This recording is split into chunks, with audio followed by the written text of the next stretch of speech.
Hello, everybody, and welcome back to another day of 30 NSG on this Tuesday edition. On today's show, we have two stories today. One is the Unity technology. Well, I shouldn't say Unity technology. Unity CEO John Riccitiello is retiring effective immediately. Basically, he's fired. Right. We're going to talk about that. We're going to talk about also Activision. Activision Blizzard's latest games will start arriving on Xbox Gamepass in 2024 in Microsoft when the Microsoft deal closes. There was a tweet that put out by Activision. We're going to talk about that.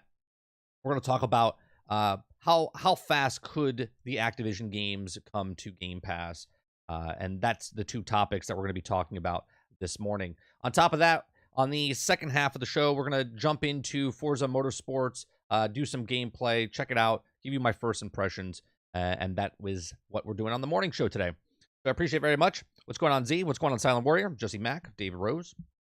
Good morning, Travis.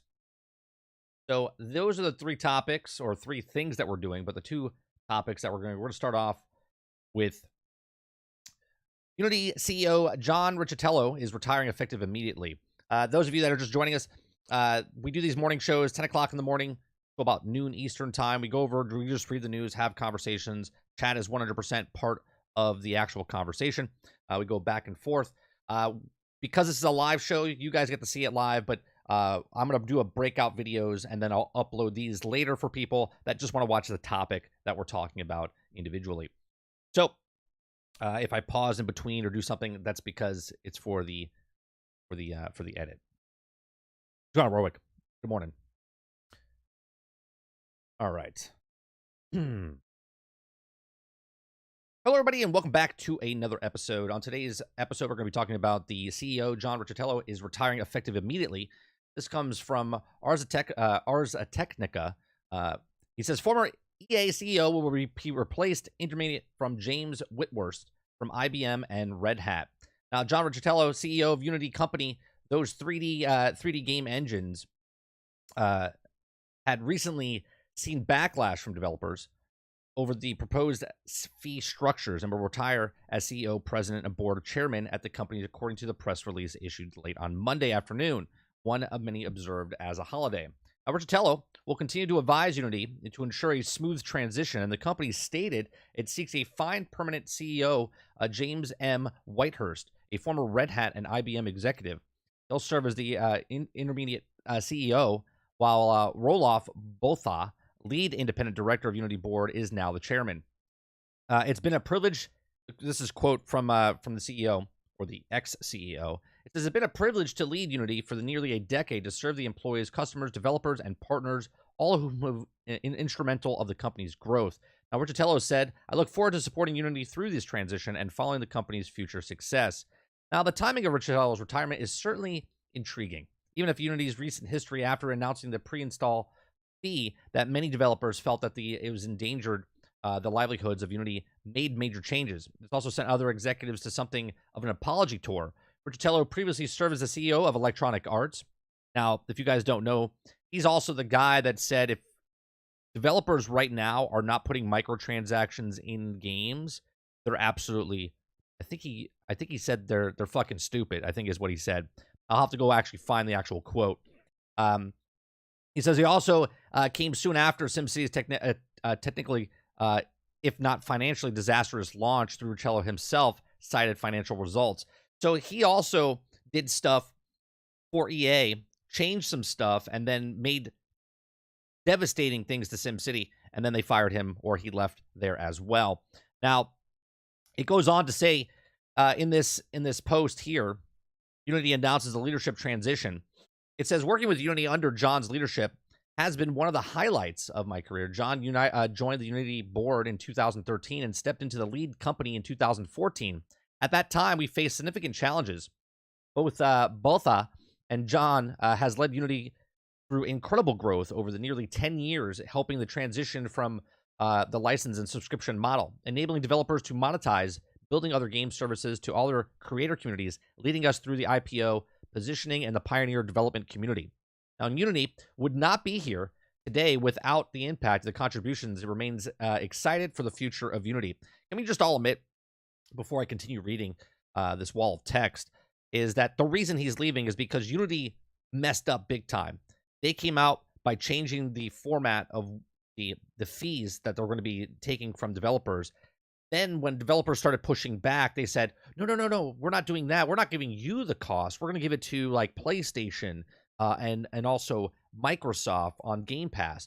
They didn't actually say like, oh, what happens if people buy the game and return the game and then they buy it again, or if they buy multiple copies, they're getting multiple hits and fees. And for small independent developers, they can't strive, they can't grow with this. It's financially devastating to them to get going. It also says Mr. Whitehurst is a seasoned technology and public company executive. He previously served as the senior advisor and president of IBM after joining through the IBM acquisition of Red Hat, and leading provider of the open source enterprise IT products and services, where he also served as president and chief executive officer from 2008 to 2020. So this is basically to put out to the boards and go, look, even though he's gone, this person's more than capable of taking over and keeping your money safe. Okay. It says Unity reaffirms the previously announced third quarter 2023 guidance. The company's expectations regarding its third quarter 2023 financial results are primarily and subjected to revision of connection of the Unity financial closings, procedures, and finalization. The company has considered consolidation financial statements of the third quarter of 2023. Actual result may differ from the primary expectations. So they're also telling you this because things are going to change because the CEO left and whatnot. So it says looking forward. Okay, the press release contains forward-looking statements as the term as defined underneath the federal security laws, including but not limited to the statements regarding Unity's third quarter financials. Okay, so basically this is just jargon to tell the boards of directors, because this is not going to change, right? Unity is doing this to save face, right? They're using this to save face. His face is a bad face, not because not only what he believes in bringing the loot boxes and microtransactions and now dicking over the developers, but he's also the person that wanted to charge $1 for every time you reloaded a mag inside Call of Duty, per se, right? In a first-person shooter game, he said, imagine a world where we can charge people where they run out of bullets, and then because they're in the middle of a battle, they can then purchase bullets to put back in the gun. Okay, so he's made some bad choices, or said some choices that now have repercussions. And Unity's like, we need to save face here. We need to get out of this as fast as possible. So you're retiring. We're going to take in place of you. We're going to put someone else in the place. And then people will think that because you're gone, we're not going to change what we're doing. And that's it. He gets the golden parachute. He gets to retire. Okay. Where he leaves on good terms, but at the same time, he's been fired. Because again, this face is the face of the debacle that's going on right now with Unity. Now, Unity has big things to overcome because they said what they said, they did what they did, and now they're backtracking and trying to get everything back off the table, what they originally said, because everyone's going to be leaving Unity. Independent developers, they're not going to be using Unity anymore going forward. They're already gone. So it's interesting to see what is happening here with the Unity, with the developers, the game developers, and now obviously John Riccitiello is no longer there, being pushed out. Now, another person who got pushed out, right? And see, there's a difference between what happened to Jim Ryan and what happened to John Riccitiello. Okay, Jim Ryan, Lassie comes over to you, and the internet says that he got pushed out because of this or whatnot. John Riccitiello literally got pushed out. He got fired, but he's immediately retiring and getting pushed out. Now, there are signs to both things. It's like, well, that's interesting because Jim Ryan said he was leaving in April 1st, but it's effective immediately. So there are signs there. And you can take the comparisons between the two, but it's not confirmed for Jim Ryan. It's pretty goddamn confirmed that John Riccitiello, all of a sudden, after the Unity, it is pretty intriguing, like the article says, that this guy is leaving right after the debacle 2 weeks ago with Unity. Let me know what you guys think in the comment section down below. Let me know what you guys think in a live chat right now. If you like this, please make sure you share, like, subscribe, and I'll see you guys on the next one. Thanks for watching. All right, what's going on, Mo? Come on, Kylo. Charging to reload a magazine in COD. Yeah, that's insane, right? That's insane that he actually said that. I actually believe the quote the quote. Let's see. John Riccitiello says,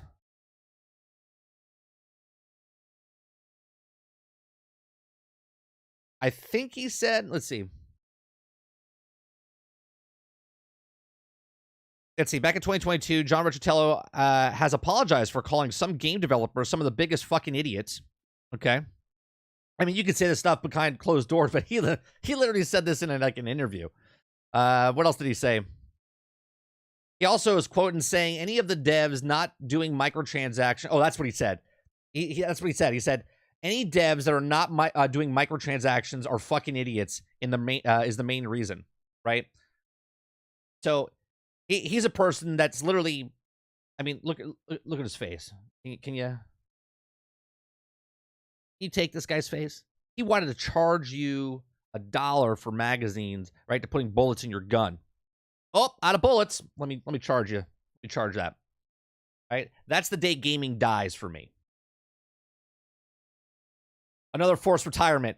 This one's more apparent, Bo, than Jim Ryan. You know what I mean?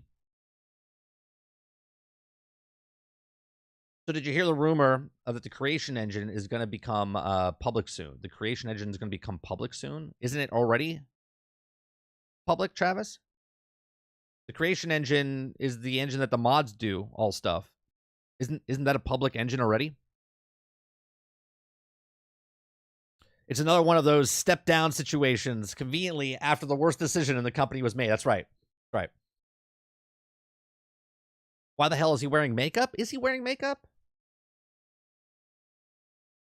I mean, I guess if it's a corporate thing, maybe a makeup artist came in real fast, gave him a little foundation or whatnot. Who knows?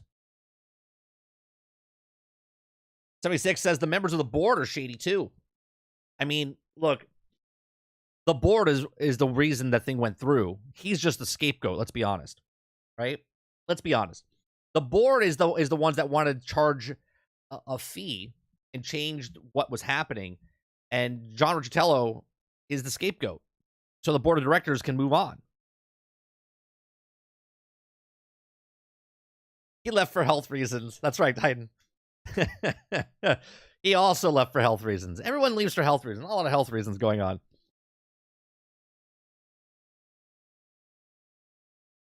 Jim Ryan isn't forced out. He's leaving. Big difference. I mean, they both look the exact same. Just saying. Anytime you retire rather than retire, you get your benefits. GM, happy or good morning. Happy Tuesday. My Thursday and half of because of tomorrow. Oh, nice. So this is your Thursday. So you got one more day. Right, Reese. It's just all coincidence. It's all coincidence. It's not a big deal.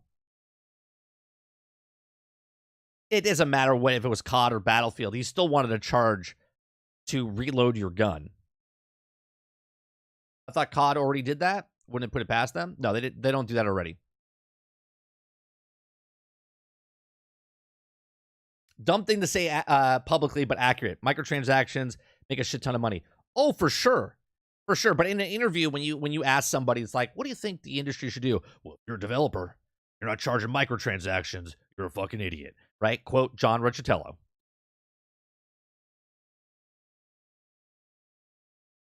It's like one of those things, Reese, that your mom or your dad teaches you when you're a kid. You're like, kids are very forefront, right? There's no filter. They're like, make sure you filter that before you say it, right? Type of thing. And they're like, I thought it, and I said it before I filtered it.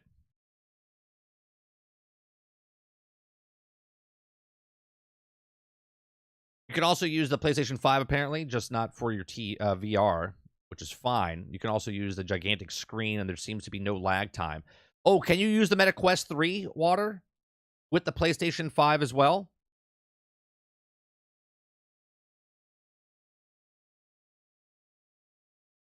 My point is, why is COD the same thing as Fortnite now? Because Fortnite makes a crap ton of money, but apparently not enough money, because Epic Games is also suffering with money. Isn't it? You know what's really, really sad? It's like a billionaire like crying, like on camera. He's like, I just can't make enough money. And he's taking $100 bills and he's like cleaning his eyes off and saying like, woe is me to people that are literally billions of times, less rich than them. That's what it feels like when companies, anytime a company like Epic or Apple or Meta, they're like, oh, we're hurting. We're hurting for money, right? And you're like, oh, for God's sakes. You saw the CEO of Unity left. You think you're gonna go to PlayStation? What do you mean, Eclipse? So I saw the CEO of Unity left. You think he's gonna go to PlayStation? Oh, I see. Oh, I never thought about that. That's not a bad conspiracy there, Eclipse. Wouldn't that be a kicker? Wouldn't that be a kicker?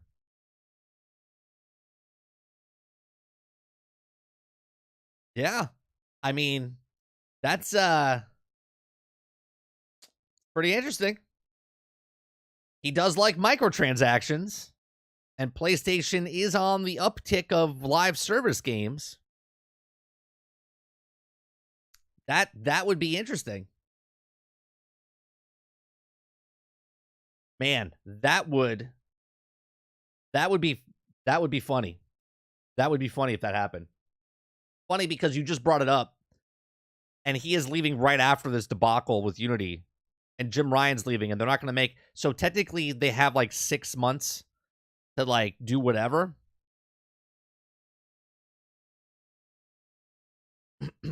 Look, I love how the two PlayStation guys in chat that are like diehard PlayStation are like freaking out. We don't want no pussies that wear makeup. It's more like he's going to go to Xbox. Like, you guys are like, we literally just brought it up just like he could. I mean, look at him. Like the spitting image of Jim Ryan Jr. I mean, Jim Ryan Jr. right there. Could happen. Could happen.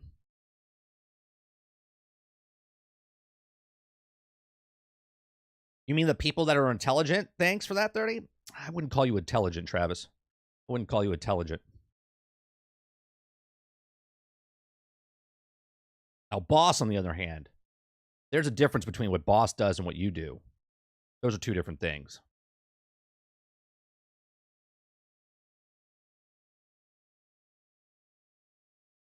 No, you didn't say Xbox. What I'm saying, Boss, is that you said you don't want no pussy that wears makeup. You get defensive because you're a PlayStation guy, right?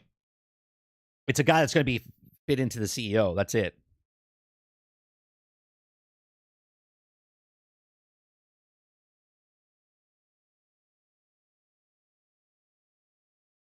Travis says, so then I'm your so wrong calling me an idiot? Wouldn't mean I'm smart? Travis, every day, you are like 3 seconds away from never being here again. I'm just letting you know. 3 seconds away from never being here again.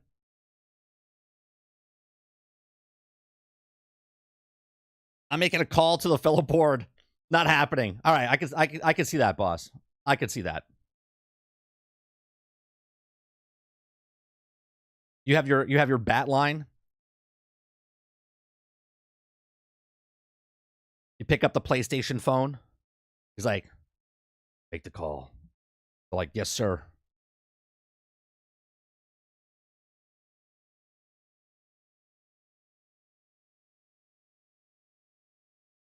Well, he's not on TV. It's a picture, but he would get probably touched up for a picture like this. It's a PlayStation controller. He's like, hello? Yes, make the call.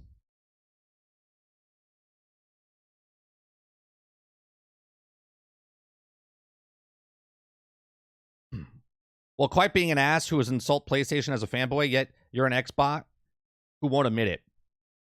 Travis, I'm telling you again, real fast. Okay? You can say what you want, but this is my stream, my content, my stuff. Don't like it? Just leave. If you don't want to leave, then I'll make you leave. No, not a problem. Not a problem. Not a problem. You could talk in anyone else's Discord. You could talk to anyone else's stream.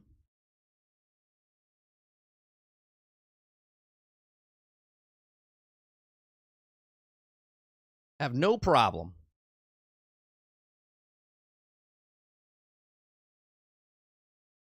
All right.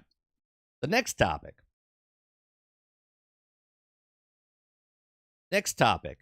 Game Pass. All right. This is a fun little topic we're going to talk about because Activision came out. Okay. So a post came from Game Pass tracker on X. Okay. He says, breaking. While Activision Blizzard is reiterated that the fact that the company currently has no plans to add Call of Duty Modern Warfare 3 or Diablo 4 to Game Pass, they did reveal more about the timeline adding their games to Game Pass. Okay. So while we do not have plans to put this is a quote from Activision. While we do not have plans to put Modern Warfare 3 or Diablo 4 into Game Pass this year, once the deal closes, we expect to start working with Xbox to bring the titles to more players around the world, and we anticipate that it would begin adding games into Game Pass sometime in the course of next year. When this deal goes through, obviously Modern Warfare 3 and Diablo are not going to go through on Game Pass day one. But they could if they wanted to. Okay. So that's what we're going to talk about, right? We're going to talk about a little article that The Verge wrote, and then Paul Tassi also chimed in on it on his own article as well. So that's the next topic we're going to talk about. All right. So I'm going to set that up.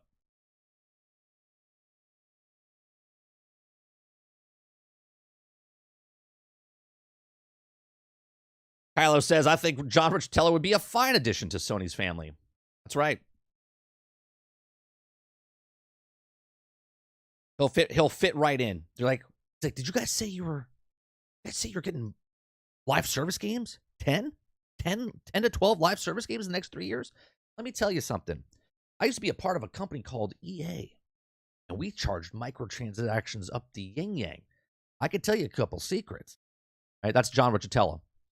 Like, I don't know if you heard about Unity, but we made boatloads of money there as well until I screwed up.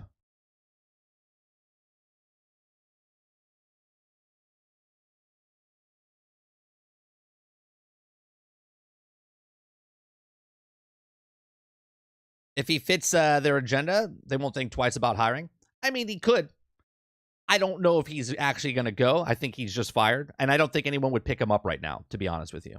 Right? That would look really bad on any company picking the guy up who they just announced something that basically is destroying the company of Unity to get pushed out into retirement, effective immediately, and then get hired right away, right?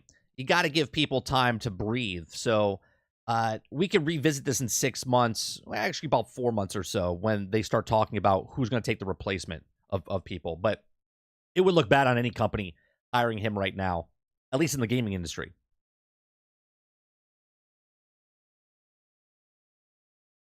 He's like, you say some of those live service games are shooters. Let me pitch you this. So you got to reload, and now you got to pay. Exactly, Rose. He's like, so wait a minute, how many live service games you have for first person shooters? Let me tell you. You could sell a skin once, but you can sell bullets infinite amount of times because people always run out of bullets. We could even add a game mode where you pull the trigger and it shoots 100 bullets in a millisecond. It'll be a genius idea.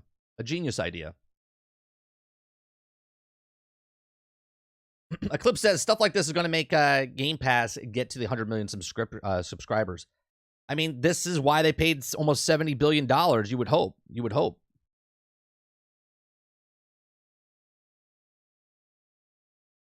Shooters are beloved genres, but that paying for ammo, I think, would just kill the even the genre. Oh, I know, boss, but he said this years ago. Riccitiello said that years ago. I want to say he said it 2013, 2014, something like that. I mean, it's absurd, right? But think about it. Call of Duty tried to, well, they didn't try, they did. They sold people on the reticle. What was it, like $2? $2 for the reticle? To change the reticle on your gun? I was just like, oh my God. That was just what, 3 years ago when they tried that? Or was it longer? When did Call of Duty try to sell the reticle?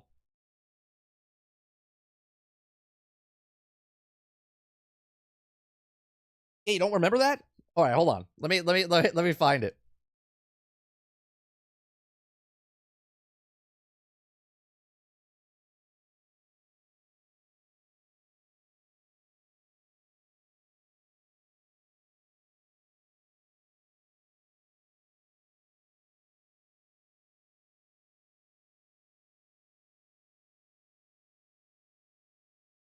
Let's see.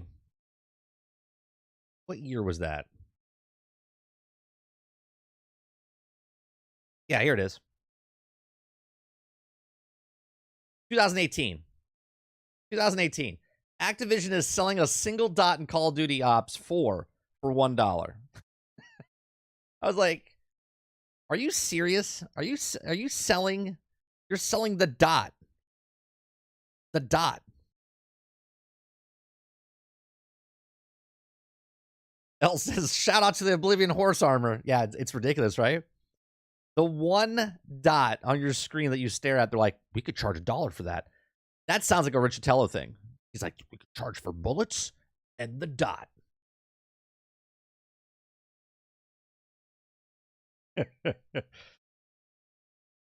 you can't make that shit up. Can't make it up. All right, let's go to the next story. All right, let's go to the next story.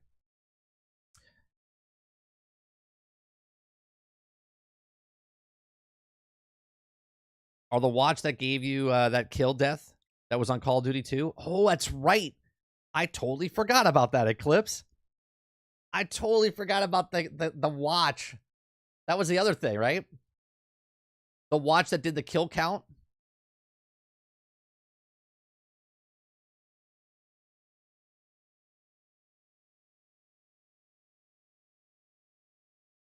Yeah, the kill count watch.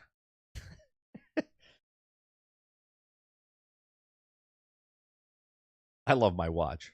It removes the campaign and makes it online only. Well done, Black Ops 4. What else could they could charge for, like, how many steps you take in a first-person shooter game. That'll be really strategic then, right? You can pay for 100 steps, and after the 100 steps, it's at a minimum rate of $1 for the next 100 steps. Like, yeah, it sounds good. Sounds good. We're gonna charge for stepping in a multiplayer. Everyone just stands still. They run as fast as they can, and then they just stand still to see if they can get down a corridor so they can shoot people. The watch showed the mini map too. Titan. They're charging microtransactions for this stuff. Your shoes tear, so they got to buy new shoes. Ultra settings is 100, high 90, mid 80, low 70. All right, let's start. Hello, everybody, and welcome back to another video. On today's video, we're going to be talking about Activision Blizzard's latest games will start arriving on Xbox Game Pass in 2024 if Microsoft deals closes. Now, Modern Warfare 3 and Diablo 4 won't be a part of the Xbox Game Pass in 2023, but there is still room for some old games to be added before 2024. Now, Activision Blizzard says it's starting to add games to Xbox Game Pass next year. I think they're going to add, as soon as that deal goes through, in my opinion, as soon as that deal goes through for the holiday, they will take any old Call of Duties, any type of old Diablo, anything that's like old, within like the last three years and older. They'll be like, throw that shit on Game Pass, right? Because they want to get as many people on Game Pass as possible. And they didn't pay $70 billion to wait 6 months, 8 months, 10 months, 12 months to slowly putting stuff on. Right now, behind the scenes, are like, what can we put on Game Pass? As soon as the ink dries on the 18th, and they're like, great, November 1st, we're putting Call of Duty, not Call of Duty, but we're putting Activision Blizzard games on Game Pass. Pick and choose. I would love if they bring back, we talked about this a couple weeks ago, all the branding of Transformers, right? Hasbro said they would be happy with that. You could put all the Ultimate Alliance back on Xbox and whatnot. There's a lot of things they can do. Obviously, there's licensing issues that they would have to pay for. But if you're paying $70 billion, you want to get as much content on that platform as possible to get up to your 100 million subscribers. It says it's strangely timed in vague posts on the X, formerly Twitter. Activision Blizzard makes it clear that Xbox fans, both Modern Warfare 3 and Diablo 4, won't be a part of Game Pass in 2023. Before I even read this tweet, the fact that Activision is saying this and not Microsoft is kind of funny to me and silly, right? Because obviously this already says out loud that these games will be coming to Game Pass at some point, just not now, okay? But personally, I think this looks strange coming from Activision, right? This is a person that's being bought for $70 billion. And the fact that they think, they're like, yeah, none of these games are coming to Game Pass. I hate to break it to you, but the man who paid $70 billion for her is going to decide what they want to do with those games and whatnot. Now, before, there is a tweet. Where's that tweet I found? Let me hold on one second. I found another tweet. Now, there is a Activision, a contract that they said in the hearing that they will not be able to put the games on until 2025. Now, obviously, Modern Warfare 3 and whatnot, they could do what they want. They paid $70 billion. Now, the CMA doesn't want them to put it on Game Pass because it diminishes what happens for PlayStation. This is why they're also selling the terms off to other people so they can do what they want with it within the cloud space. Okay? So there are ways around it. If it is, Modern Warfare 3 Warzone is going to be free to play anyway, right? That's on all consoles anyway. So Call of Duty, the single-player game, I don't really think that's a big deal where people buy the game, but they play for the single player, but once they're done with the single player, they're moving in to the multiplayer right away. So it says, Activision Blizzard says, it's awesome to see the anticipation building for Call of Duty Modern Warfare 3 as we continue to work towards regulating approval of Microsoft deal. Now, we've been getting some questions whether the upcoming recently launched games will be available via Game Pass. Well, the questions are there because they don't want to lose the sales, right? They don't want to lose the sales. They want to make the money. So it says, while we do not have plans to put, and key word there, while we do not have plans to put Modern Warfare 3 or Diablo 4 into Game Pass this year, 2023, okay? Once the deal closes, we expect to start working with Xbox to bring other titles on more players around the world, and we anticipate that we also be adding games into Game Pass sometime in the course of next year. I said this months ago when Diablo first came out and this whole deal was going through. I said Diablo is going to get put on to Game Pass. It just is. The business model there is they've already made we had 10 million people that were playing Diablo, so they all paid for that game. So they made their money there. Now they need people to come back. Well, how do you get more people to come back to buy that Battle Pass? Now, see, the Battle Pass is what they need to really fix because right now there's people that are like, we're not interested in the Battle Pass. There's nothing there to make us go through. And the diehards are going to keep playing Diablo, but how do you make that money off of those people? Well, if you make the game free to play, more people would come in, right, and get that $10 a month from Game Pass or $15 a month from Game Pass, and then people would play Diablo, and then they would pay extra microtransactions on top of that. It says, so in the statement mentioned, Xbox fans' question around whether our upcoming and recently launched games will be available via Game Pass, but it doesn't address the many existing Activision Blizzard games that were launched years ago and also could be added to Game Pass sooner. Activision has a huge back catalog of existing Call of Duty games that many expect to be part of Xbox Game Pass, and I see that happening for the single-player aspect. Can you imagine just taking every single Call of Duty for the last, 17 years and just throwing it onto Game Pass? It's a good value for people. Someone that's never played the Call of Duty games before, they can go through all the single-player stuff. Pretty interesting, right? Microsoft went out of its way to fix classic Xbox 360 Call of Duty titles in July, just ahead of the original deal deadline after players had been complaining for years about not being able to matchmake in games like Call of Duty Black Ops or the original Call of Duty Modern Warfare 2. It can't be a pure coincidence that the Call of Duty games were suddenly fixed just as Microsoft is preparing to final stages propose Activision Blizzard's acquisition. Either way, it's clear that we won't see recent Activision Blizzard releases on Game Pass this year, providing Microsoft deal closes before October 18th deadline. Now, Activision Blizzard is still an executive or exclusive marketing deal with Sony on Call of Duty 2, and the the Competition and Marketing Authority, previously said that the new versions of Call of Duty wouldn't arrive to Xbox Game Pass until 2025 because Sony deal, but it does not clearly exactly when exclusivity ends now. Now, Microsoft and Sony signed a fresh 10-year Call of Duty deal recently.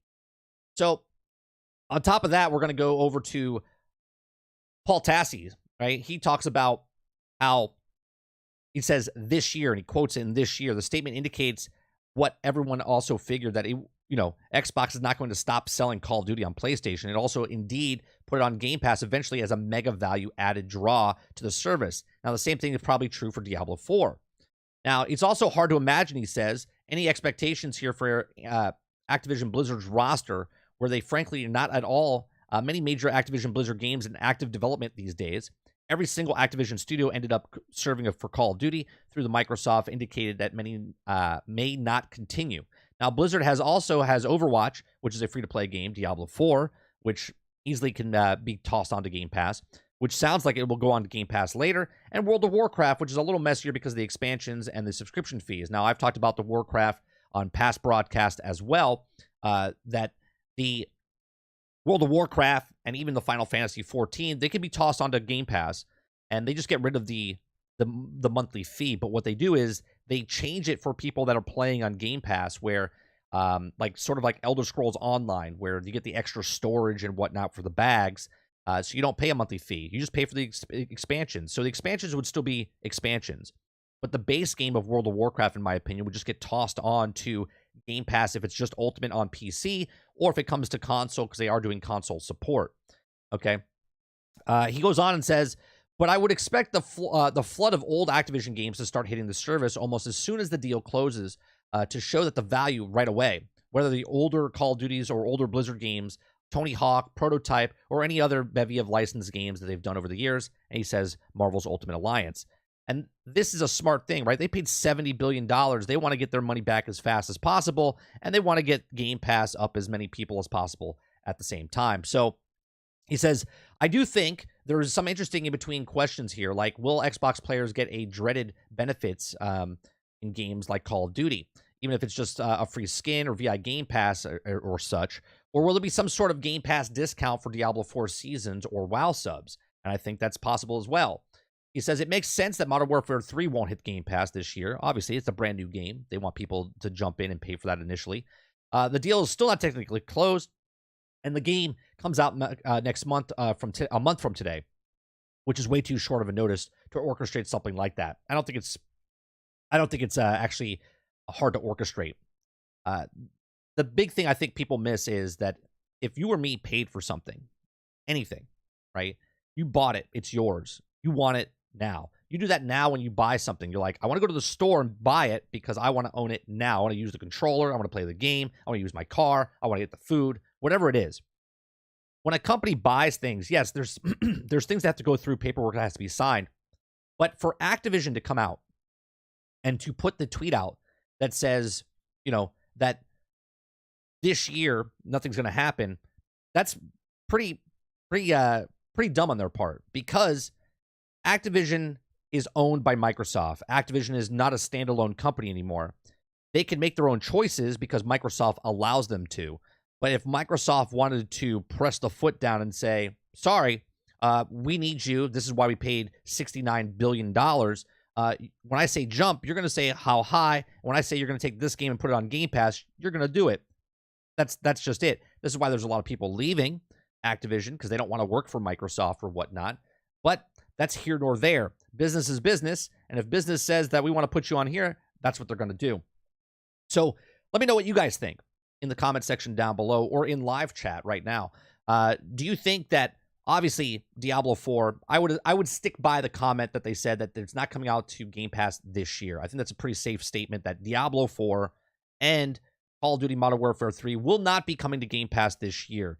But I can 100% guarantee you that Diablo 4 sometime next year will be on Game Pass, especially if the numbers keep dwindling like they are. Even Season 2 can't save Diablo if it's the same exact thing. It's a nice fresh coat of paint that's on Diablo, but they want more people to come back.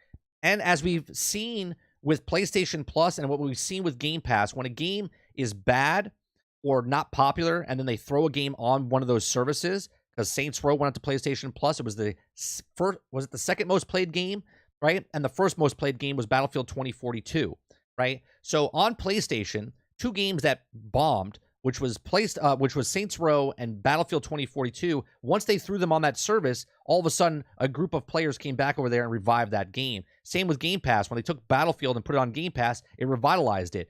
Gotham Knights is doing that right now. They're putting it on PlayStation Plus soon, and it's also on Game Pass. That'll have a revigoration of people coming in to play those games. So it's a no-brainer. Diablo right now, even though there's still 200, 300,000 people playing, there's not as many people as they would like.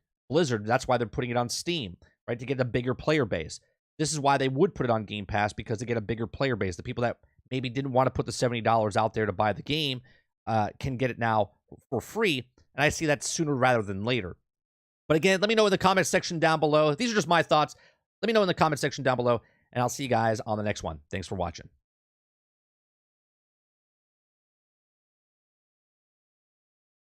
All right. Microsoft said to Activision, "Your mine's now." That's right. It's exactly right, Water.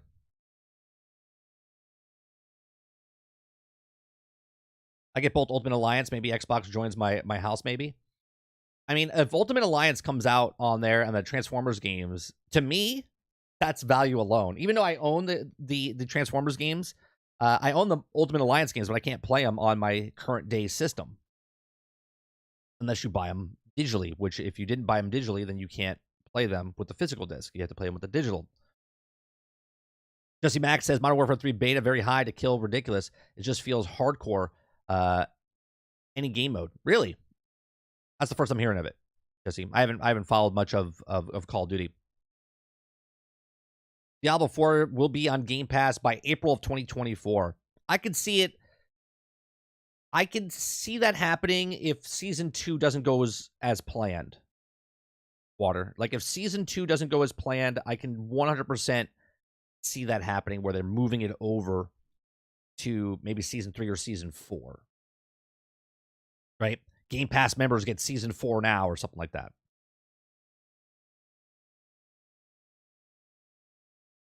Titan says, Modern Warfare 3 time to kill is increased from Modern Warfare 2. If I was Nexon, I released the first Descendant on Game Pass too. Well, they don't have this. They don't have to release it on Game Pass. It's a free-to-play game.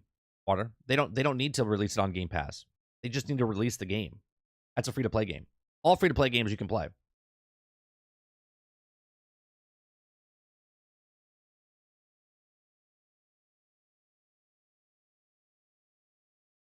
Let's see what you're saying. Does it matter how good its time to kill is in any FPS games? I don't want to work for Microsoft after working for Activision. That's rich. Probably the dumbest thing I've ever heard this year. But you saw those people, Okuda Papa, that were leaving Activision. They're like, oh, I don't want to be here, right? They wanted to be there when they were doing all the sex allegations and stuff, and all the frat boy stuff. But Microsoft bought them, and they're like, yeah, I don't want to be here. Mo says they said they don't plan to not. They're coming. Just Activision doesn't plan to. Who's to say Microsoft might plan to when it's official? Well, that's my point though. Why even Activision come out? Right? The deal goes through next week, right? Supposedly October 18th. So why all of a sudden Activision comes out and says, well, I know it's the anticipation of Modern Warfare. The reason they're coming out with this is because the sales are down. Right? Right now, people think that Microsoft is buying Blizzard, which they are. The deal hasn't gone through. They've already started marketing Call of Duty, and sales are not as big as they thought they would be.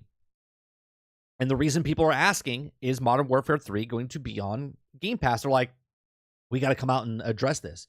If we don't address this, then people are going to think it's coming out to Game Pass, and we got to make a statement saying it's not coming to Game Pass. So they say it's not coming to Game Pass this year, and Call of Duty replenishes every year. So this time next year, there's going to be another Call of Duty Modern Warfare 4 or whatever it's going to be, right? Or Black Ops 16 or whatever it is, right? So they have to make sure to come out and say, look, this game is not on Game Pass. Just go out and buy it now, okay? And I've been one to say that you don't even need to buy Call of Duty anymore. right? They've literally sanctioned themselves out. Unless you're just getting the Call of Duty for the single player, most people are playing Warzone in Call of Duty. They're not even playing the multiplayer aspect in the paid version. They're just playing Warzone. So you don't need to play, pay for Call of Duty if you get if you don't want the single player action, right? And then if you're playing the single player action, is it worth that full price of $70 just for Call of Duty for that, 6 to 8 hour campaign? That was kind of my point. All these things happening under Activision and all they like, Microsoft, I don't like it. It's making me laugh. Yeah, it's ridiculous. Most says they say they don't plan on it, but they don't make plans once they own. But that's just it. All your plans go out the door. You're like, you know what? I'm going to redecorate my house. I'm going to put this over here and paint this. I'm going to paint the wall this. Someone goes, wait, your house is for sale? I'm going to come in. We're going to knock down that wall. We're going to put the new furniture in here. We're going to get rid of all of this stuff, right? They don't need to listen to the ex-owners of that company, of the house, of the car. Once you own it, and you can do what you want with it. So it's funny to me where Microsoft looks at this and goes, all right, well, if we put Call of Duty, and I don't think they're going to do Call of Duty, but let's take Diablo 4, right? They look at Diablo 4 and go, all right, they already made the sales. Activision already made the sales for 10 million units, 15 million units of Diablo. It's the most successful Diablo game ever, okay? They're like, well, what's the big deal? They already made the sales. What are we waiting for now, right? Do we want to, now as the new owners, do we want to sit here and keep selling Diablo? Or do we want to just take Diablo 4, put it on Game Pass because everybody else that didn't buy Diablo or probably wasn't going to buy Diablo or was waiting for Diablo to go on sale, we can get them on Game Pass right now for $10, right? And we have a new Season 3 coming out or Season 4 coming out, and then they can buy that for, and that's another $10 that's coming to them right there, right? I see Diablo coming sooner rather than later. Call of Duty I don't see coming as far as a single player because they rotate them so fast. It's the Madden of first-person shooters. It's the Madden of first-person shooters. You buy it now, you play it. By the time next year comes around, you're done playing it because the next game is coming out.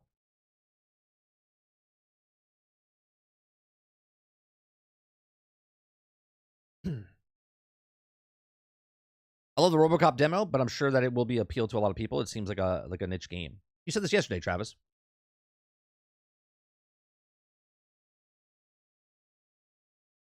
COD won't until summer of 2024 at earliest. Yeah, I don't see a reason for COD to get onto Game Pass. The new ones. That's what they're selling, right? Warzone's free to play, so you're covered with the multiplayer. If people want to play the multiplayer aspect of it, maybe they put the multiplayer, but then you have no access to the single player. I don't see that happening. Modern Warfare 3 multiplayer maps that they're just adding from old Modern Warfare 2 maps for nostalgia on Modern Warfare 3 multiplayer. We're going to watch the D4 live stream today that goes over classes and balance. That's probably at 2 o'clock, and we're probably not going to do that, Roic. I'll just cover it afterwards. What's going on, Paul? Diablo 4 will have an expansion also when it hits Game Pass. That's another good point, Paul, right? Just like Minecraft Dungeons, they give the base game away on Game Pass. Not give it away, but you know what I'm saying. For the fee that you're paying for Game Pass, they give you the base game. And then if you want to play the expansions, the DLCs, then you pay for the expansions, right? They did it for Starfield. Starfield comes out, and yet if you're on Game Pass, you get the game. But if you wanted the DLC, you get it 5 days early, and you get the DLC with it. Now everything's coming to Game Pass. Well, Mo, I think the single player aspect of the Modern Warfare 3 won't come until the next one's announced. You know what I'm saying? So if like the Modern Warfare 4 comes out next year, that's when Modern Warfare 3's single player will come out on the actual service. Because if I was Xbox, instead of putting it on sale, I would literally just put it on Game Pass. You know what I mean? It's like, oh, it's on sale for $50, $40. Or you can pay $10 and play it right now. Diablo and COD, Merry Christmas. I'll agree with, I don't know about Diablo this year. I don't know. But I will agree, though, if Microsoft wants to put it out there, it 100% will. But again, that all depends on the player base that's happening to play Diablo right now for Season 2. I'll say right now, if Season 2 is as bad as Season 1, where the player drop-off dramatically happens, 100% Microsoft will put Diablo 4 before Christmas. But if it's doing good, then I'll wait till Season 4. Because they can use that. They can use that 100%. Call of Duty I don't agree with. Call of Duty will be there next year. When the next one's announced, they'll throw the next Call of Duty on. This Call of Duty on that one. So let's go to, where's the other...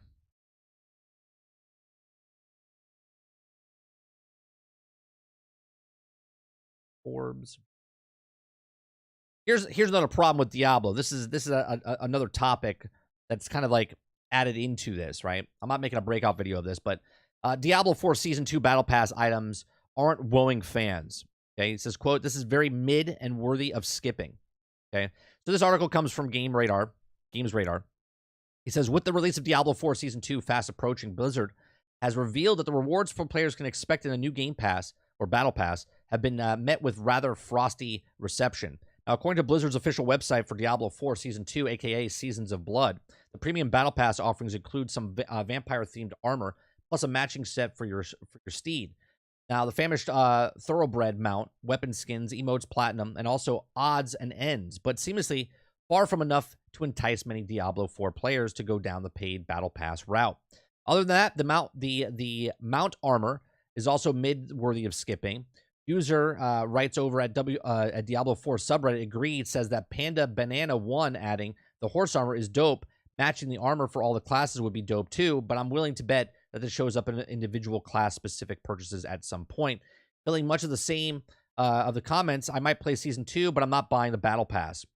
Okay, and so those of you who want to see the armor here, this is what it looks like. Okay, it looks pretty cool. Right? Nothing I'm excited about, but it looks pretty cool. Okay. He says some are also peeved at similarity between the latest offerings and those of the Season of Malignant. He says, I was about to the contest of the armor. The contest of the armor looks good. The Necro, but incredibly similar to Season 1. Vague, something says, while others aren't too keen on the free rewards, which include role-playing clothing, mount trophy, writers' disparity between free and peasant and paid vampiric cosmetics is laughable. Keeps shitting on $70 only players Blizzard. Okay. Not all Diablo 4 fans are put off by the items of Season of Blood offers, though. I disagree. I really like the red town portal mount horse armor, and there's also a throne. Already enjoying the game for Season 1 and also going premium again for Season 2. Also points out that the premium Battle Pass now offers 700 platinum instead of 666. You'll have enough coins every 3 seasons to get 1 Battle Pass for free. So previous Diablo 4 players described the Battle Pass 666 coin reward as being mathematically the scummiest amount of Blizzard could have given. After purchasing the pass for 3 seasons, you'll also be able to have 2 coins shy of getting a freebie.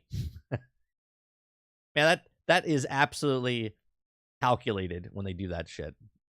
Calculation. So again, I'll go back and say that if Diablo 4 Season 2 fails, okay, they're not making the sales. You better believe when Microsoft comes over to they walk down the office, they're like, all right, we bought you. What do you guys got? What's the numbers? They're like, they're good. They're good. What's good? What do you guys have? Well, it's okay. They're like, it's time to go to Game Pass. They're like, no, we don't want to go to Game Pass. They're like, no, I don't want to go to Game Pass. Right, they're going to be taken away. Microsoft's going to come in and be like, you're going to Game Pass. Sorry, you're not getting the numbers that we want, and we want to sell some stuff. So you're coming to Game Pass. Game Pass needs you. Sorry, Diablo. That's what's going to happen. And then you're going to see a pushback of people going, what the fuck? I just paid $70 for this back in, June, July, and now here we are 8 months later, 10 months later, and Diablo is on Game Pass. And what I can say about that is when you buy a television or a car day one, you're going to be paying full premium price. But if you buy a television or a car down the road, you're paying the exact same car and the exact same TV, and you're getting it for a discounted price and better for discount, right? The rise and fall for Microsoft Blizzard.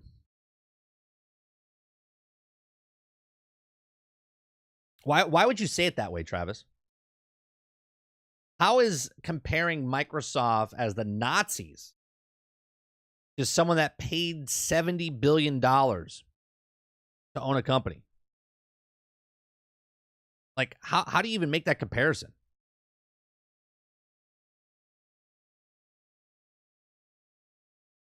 That's probably one of the stupidest things you've said. You're comparing a multi-billion-dollar company that paid for something to people that invaded a country and then ripped people out from their homes and family members. Fucking stupid.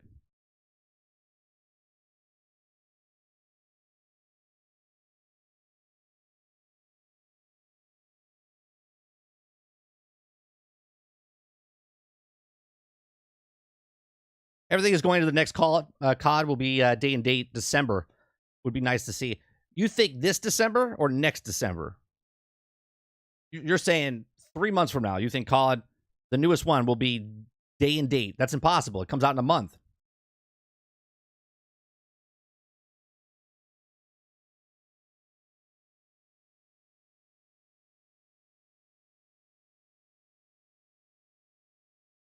So Travis, you're saying I'm fucking stupid for not getting the joke, but you're fucking stupid for making the joke. Do you see the difference?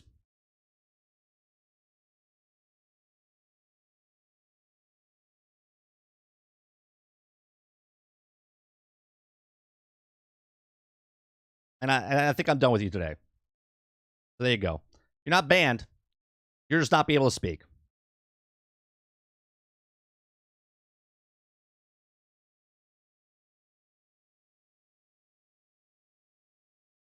D4 is mid-game. It's already on Game Pass.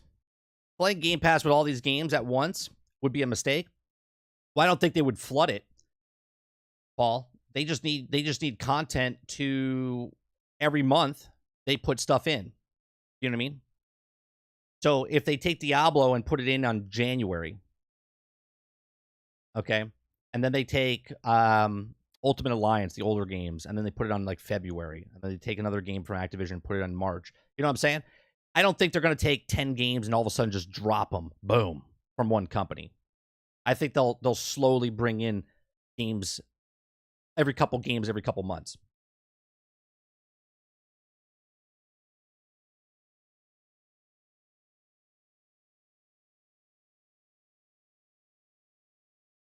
I'm actually excited for D4 Season 2. I have hope. Look, I think they made some good changes, boss. I do. I just think that it's not enough. I don't think it's enough.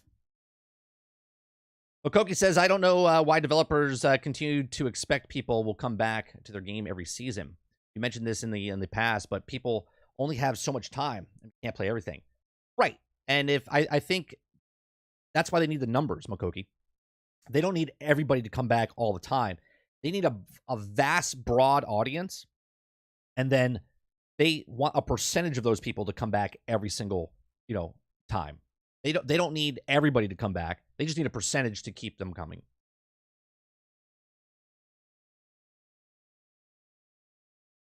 Gamers pick lanes and they stay in them for the most part. But according to Microsoft, not my data, their data, is that 40% more people, or 40% of people play different games than they would have normally done it, right? And then also, I think they said 70% of people buy more games. I might be getting those confused. I think it's 70% more people buy games, and then 40% of people play more different. I forget what it is. But they said more people play games and try different games on Game Pass. And I think because they break down the wall of a $70 entry point or $60, $70, whatever, that's why people do it.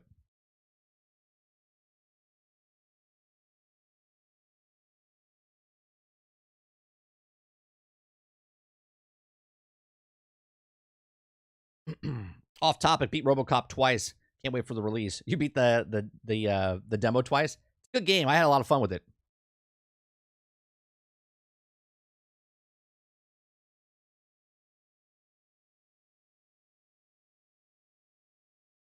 I think they will start dropping games in November. I can see them dropping older titles, like I don't know off the top of my head, but like an Ultimate Alliance or the Transformers. Those are a little harder because they have to get the licensing for them.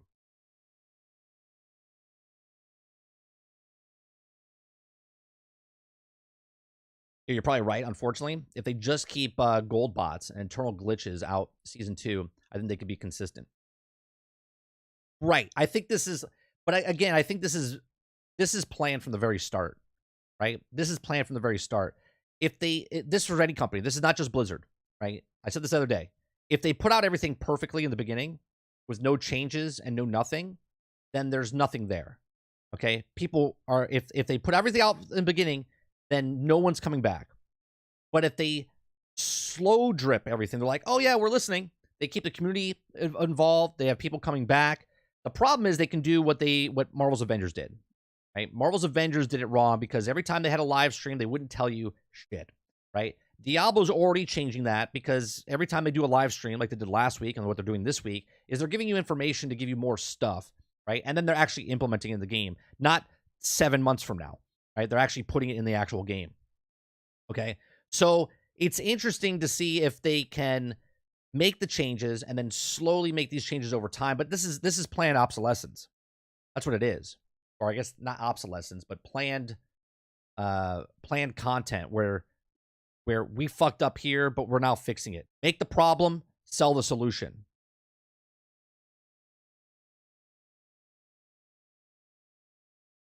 Subscription service, you consume more. Right. And I can see it. I mean, I play a little bit more games. My son, for sure, tries games that he would never try before. Demo Fest started this today. I want to try the new Deep Rock Galactic survival game that they came out with. Come on, Sarge. I saw my first bot last night on Dark Tide. What do you mean your first bot? Like a player character with you? Is that what you're talking about? Yeah, it's today, boss. I think it's at 2 o'clock, I think.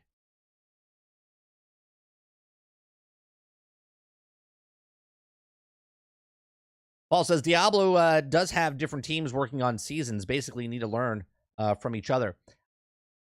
I'm in the category, Paul, where I don't think they're learning anything. I think that they know what they're doing, right?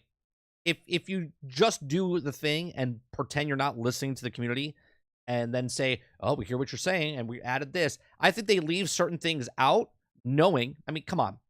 You can't have something in a game before and then not have it in this game and then implement it later and go, oh, we missed it. They know what's popular within the community. They know what's popular with other games.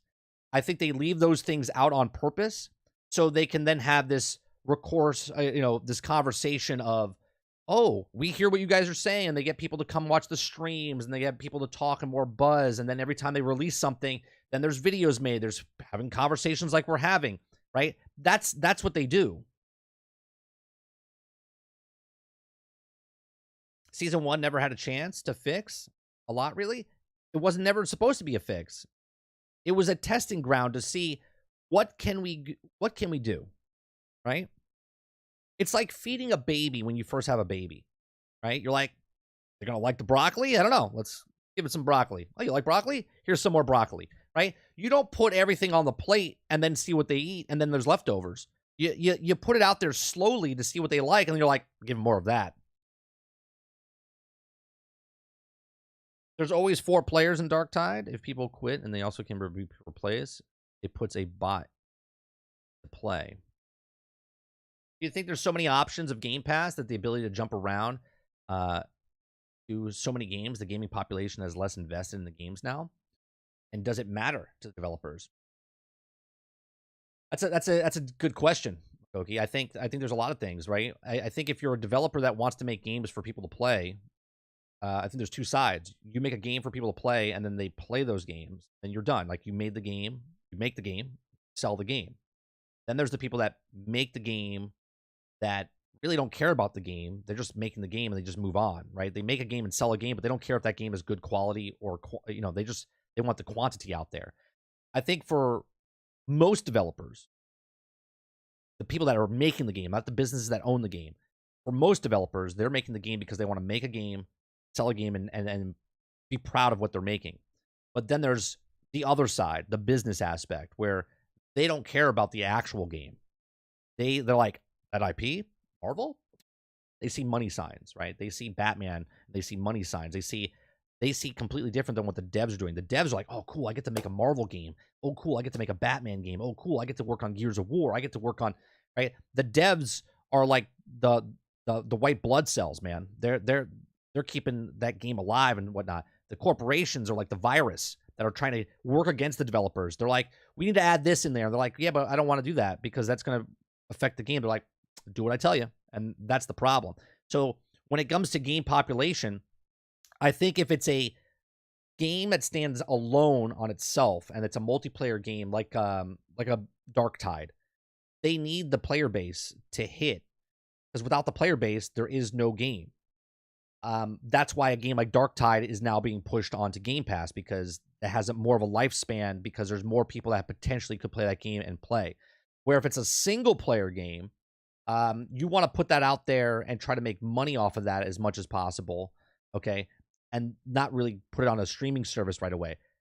But Xbox doesn't care about any of that. They don't care about single player, multiplayer. If you need people to play the game, if you don't need people to play the game, they're like, let's just put it all out there. And if someone's out there that wants to pay $10, they can come for multiplayer. They can come for single player. They can come for co-op. They can come for, thrillers, horrors, whatever. And I think that's the difference between what Xbox is doing compared to what a developer wants to make a game and then sell a game. Does that make sense? At least that's the way I look at it. Make a problem, fix the problem. I'm pretty sure they knew a small-ass inventory space would be a major problem. They probably planned on charging the additional space and then the gem tab issue, etc. That's what I'm saying, Water. Like, how do you make a game, especially in 2023, and go, oh, we're going to give you all this gear, and then we're going to make your inventory space run out. Oh, and by the way, you can purchase new ones in-game currency. But then, like, that's the problem. All right, we made a problem, right? We've got them hooked. They're collecting everything. They're doing everything. Now let's sell the solution. Well, what's the solution? Well, they probably were going to sell it to us. But then they saw the kickback, and they're like, yeah, let's not do that. Let's not do that. Let's be good with this. We still won't give you more storage, but we'll take some of the stuff out of your storage to put into resources so they break down automatically. Right? They're holding that stash in their pocket for a bit. I know they gave extra storage in certain towns.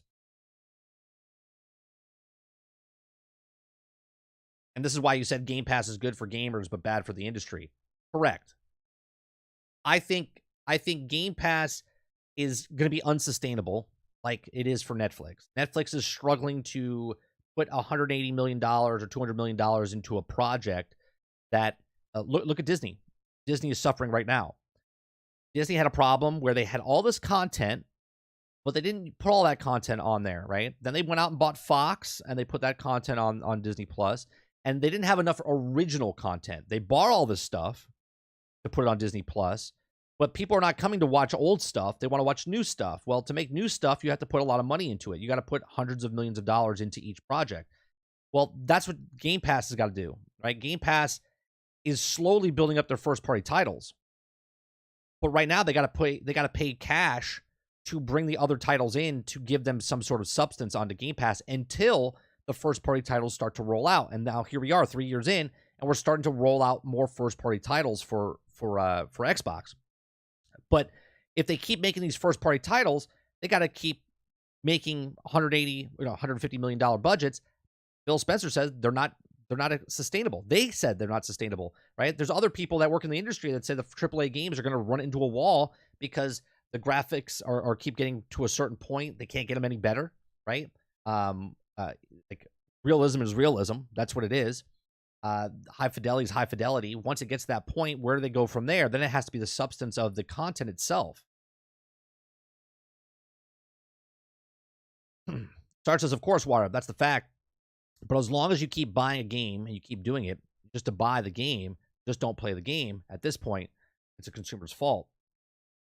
Boss says they can't give more storage because something about us loading up every player's stash in the inventory, which is dumb, isn't it, Boss? Every time I run across you in a world, okay, first of all, they're forcing me to be in a world with you, okay, and then they're forcing me where your inventory gets loaded into my game even though I can't see it. But just in case I want to see it, that's why they have it there. Water says, boss, that's the biggest piece of bullshit I've ever heard in my entire life from them. Yeah. Roic says, I don't get limited on tabs for Last of Epoch. You can have 200 stash tabs. Perfect example, Roic. I never played Epoch or Last Epoch, right? But how can a game like that give you unlimited stashes, right? And what's the game? $30? $30, right? It's on sale right now, 30, 35, something like that. Right? Because it's in alpha or beta stage. How can they give unlimited stashes, but Diablo, Activision Blizzard, who's been making games for literally 40 years, can't make unlimited stash? Because fundamentally, they made a choice that, well, it's an open world. Open world, we got to load other people's stashes. Okay? Which is kind of dumb, isn't it? But they make a problem, and they're going to sell you the solution. Tyler says, putting greed over players' experience will never be sustainable. Just my opinion. Right. But they don't care. Because they're making the money now. They don't care about 10 years from now. They're making the money now. Maybe make a problem, fix the problem is behind MJ and Spider-Man 2. She's looking like that at launch, and then they'll sell microtransaction skins to fix her. I don't think so, Reyes. Man, that's really bugging you, huh? I honestly thought they made up the bullshit, like they said. They can't even the eternal characters and seasons, which is why everybody has to start a character over, which we found out was bullshit, boss. Remember, because there was a glitch that got the Eternal Realm characters inside the actual season. Yeah, 35. Yeah, 35 is the price, right?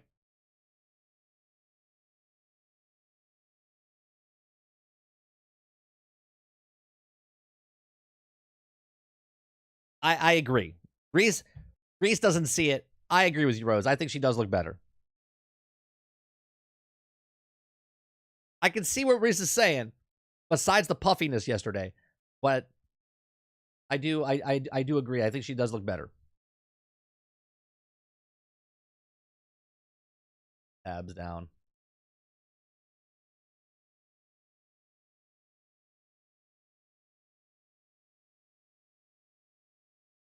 All right, so the topics that we covered this morning, we covered the Unity CEO, John Riccitiello, got pushed out immediately, or immediately. He was retiring, but he's done. And then we talked about the Activision coming to Game Pass and what games would or would not come or potential coming this year. I just think it is a little weird that Activision made a tweet and not Microsoft themselves.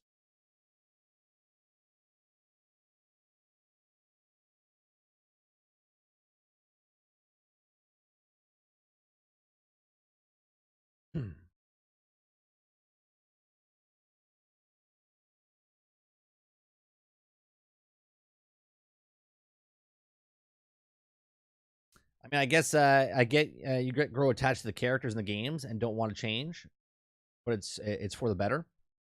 Or you're saying for the graphic wise for Spider-Man. I think there's a major difference in upgrading the graphics and then changing a character model completely. And I don't think it's that big of a deal, even when they changed Peter when we talked about it yesterday. It was just off-putting to me when I played the game in 2018, and then when I played Miles in 2020, it was a completely different person. It's like I can't unsee what I saw. You know what I mean?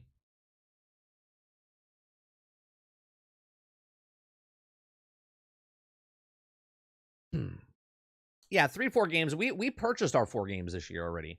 We got Hogwarts Legacy. We got Jedi Survivor. We got Diablo. There's one more. There's one more game I bought. Oh, I bought Starship Troopers also. I bought a couple of games, but like major games. Can't remember the last game I bought. We didn't buy Starfield. Oh, thank you, Titan. Baldur's Gate 3. I did buy that. Thank you very much. Yeah. So that's the 4 games I bought this year.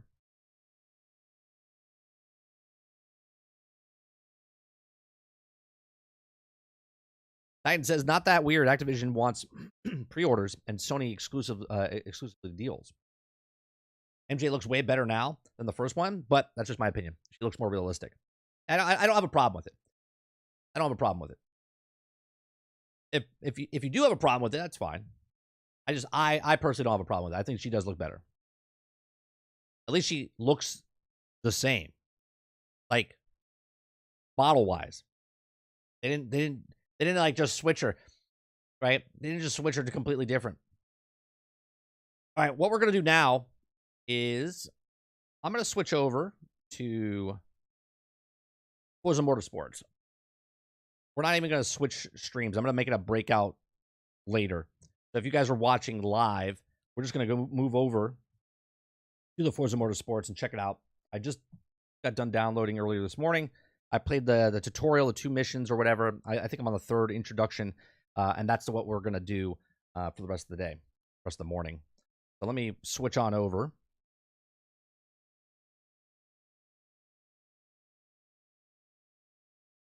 All right.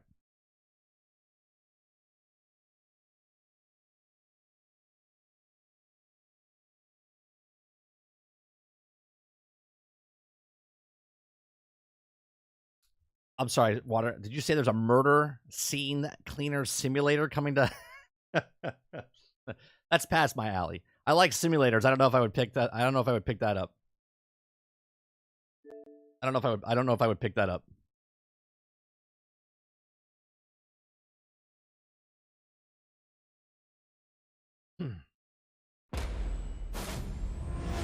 Time to watch some pretty cars. I'm not a big car racing guy, right? Like, I like playing car games, but I'm not a gearhead, right? I'm not a gearhead. I don't jump in, do the fine tuning and stuff. I race a couple times. I like the race. I like the feeling of racing. I'm a really good racer in real life. Very competitive. I'd rather drive a car in real life than, you know. Oh, I got some notes. Track tour's underway. Okay. You know what I love? I love how I have to check email in real life, and now I have to check email in video games. I like Mario Kart, bros. I do. Left. No, in this you go right and left. This is not NASCAR. It's not NASCAR. All right, let's see. Play the track tour, race iconic tracks. Let's get situated here. Track tour. Oh, that's locked. What do I have to do? Track tour. Unlock. Finish Builder Cup intro. Builder Cup intro.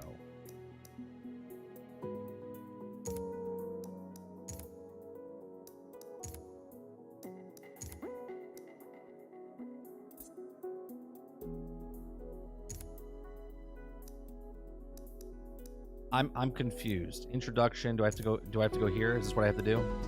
It won't let me move over. Okay.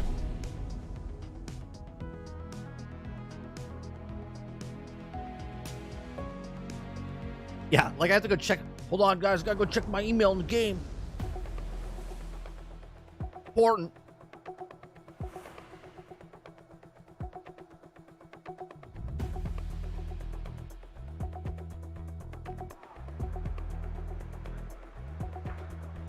All right, let's do a practice here. Oh, let me show you what I'm running at real fast. You guys know I'm playing on the Xbox Series X. The graphics do look good. I don't know if it comes across on stream. Practice is a critical part of any race event, where you hone your skills with your latest build on the track you'll be racing.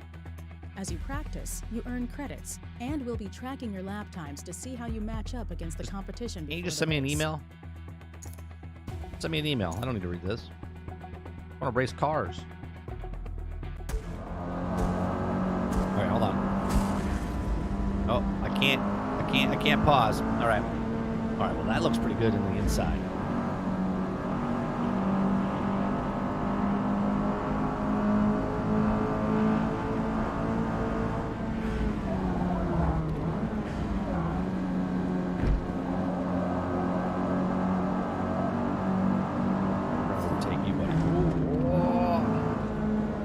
I watched Gran Turismo, the movie. He took the outside corner. I'm going to do the exact same.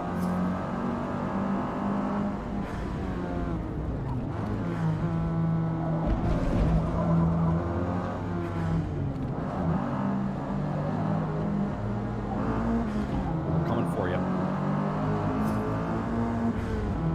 I'm aggressive. You're going to have to slow down. You're going to have to slow down. I'm aggressive. I had the inside lane.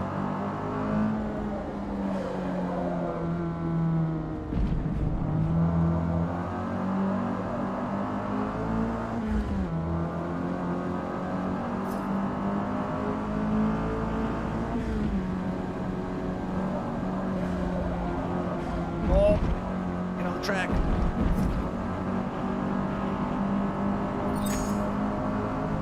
We achieved our target time with that last lap. Great work. And what do I do now?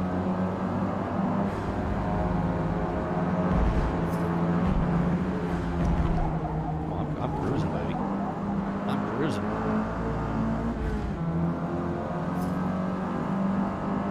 Oh, we gotta do 3 laps.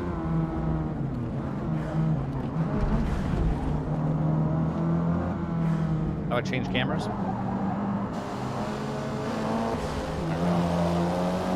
Check out the lighting and stuff over here. One on the inside. Aggressive. Oh, dude.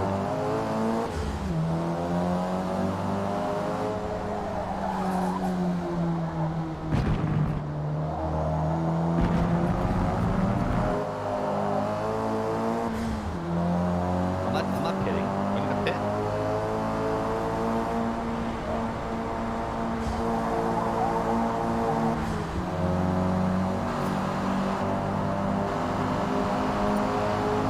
All dinged up over there, man. I like the detail of the scratches and stuff.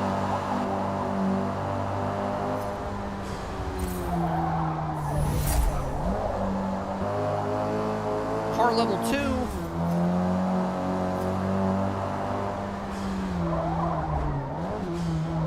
My son's gonna be really happy when he gets home from school. He's excited about this. He likes cars. What little boy doesn't like cars?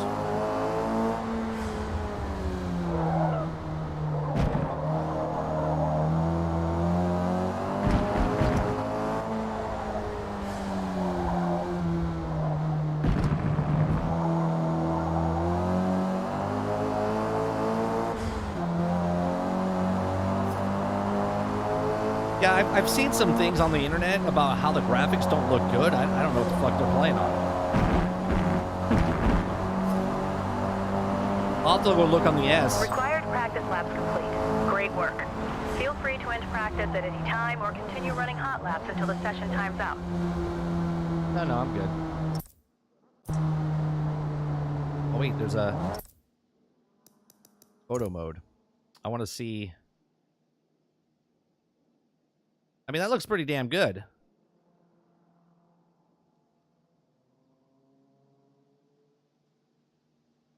Couple of scrapes. Nothing too major. Fucked up my rims there.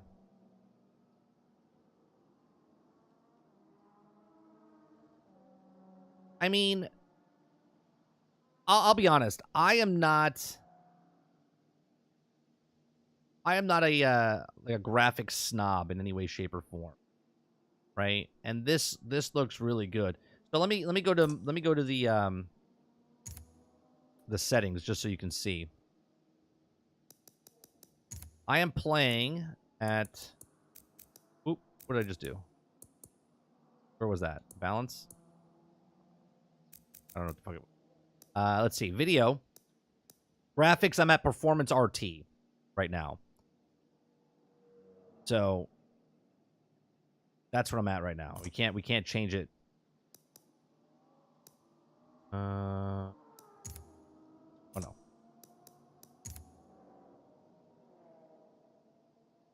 Yeah, it's pretty sick, like, looking at it. You know what I mean? Finish practice. All right, we're going to a race now. That was a great practice session. Now it's time to race.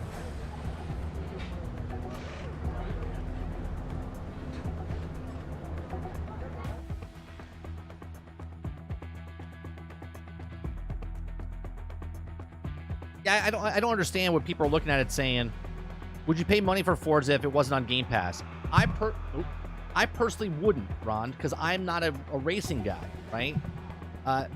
Younger me, I would. Like, if I didn't pick up a racing game, like, I like playing Forza Horizon 5. If that wasn't on Game Pass, I would have picked that up. Okay? I personally wouldn't buy this. I would. It'll probably stay on my Xbox for maybe a week. I'll play it, and I'll move on, right? Because I like different types of games now. My son, he downloaded it. He'll be playing it for the next couple months, right? And what, as a parent, that I don't have to put out the $70, that's fantastic.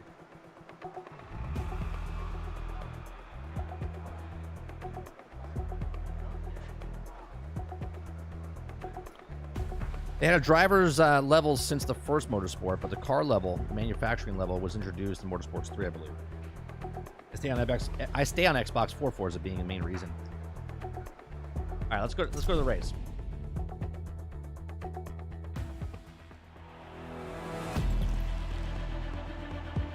I mean, people complaining, if you're a snob of 60 frames, 30 frames, graphics, and stuff like that, you can nitpick all you want on all the games, right? What's this? Okay. Cool tire. Okay. But if you're just playing this game, I mean, my eyes right now on my TV, it literally looks like I'm watching a goddamn television, like a race.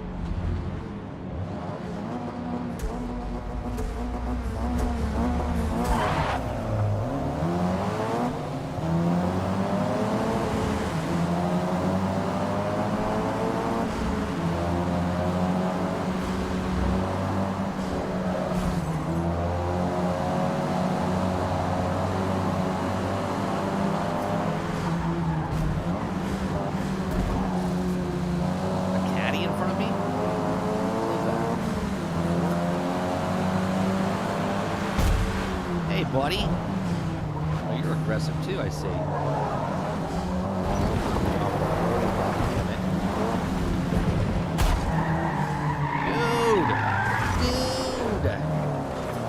Oh, you son of a...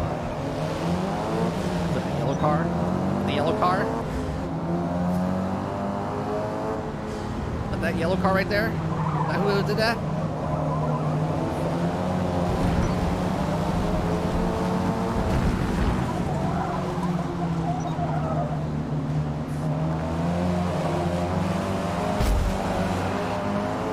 Coming for you. Get out of the way. I've lost my mind now.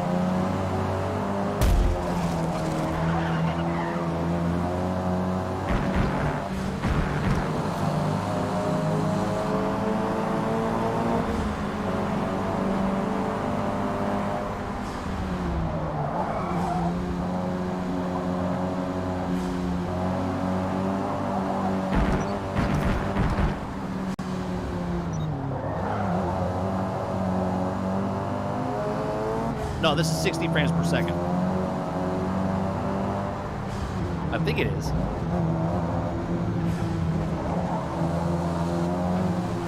think that's right, Nick.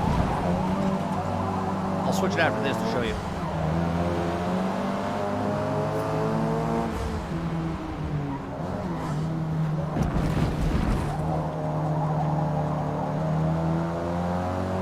Don't do it, Mike. Penalty. Fuck him.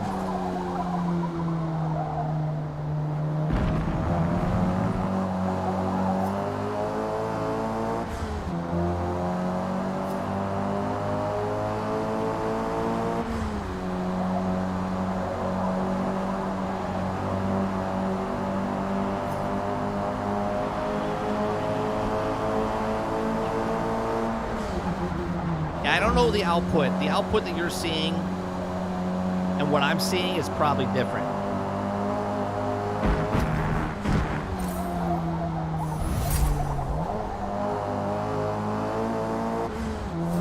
That guy's way up there.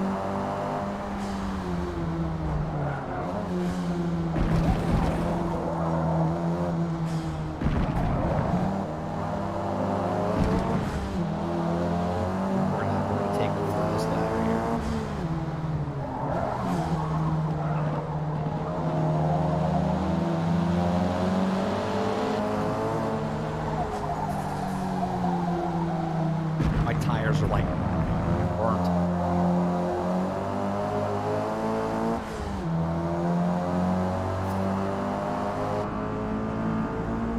The inside, man, it looks crazy good.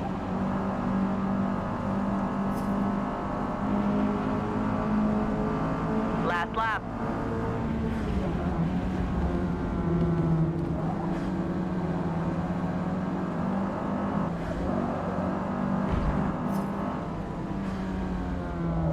You know what I don't like? To look at the mirrors on the side of me, I gotta push up on the analog stick. Like to do this, I gotta push up on the analog stick instead of just looking left and looking right. I don't like that.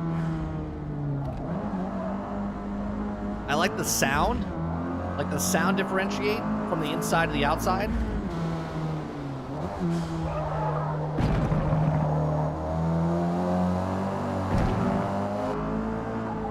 I like it.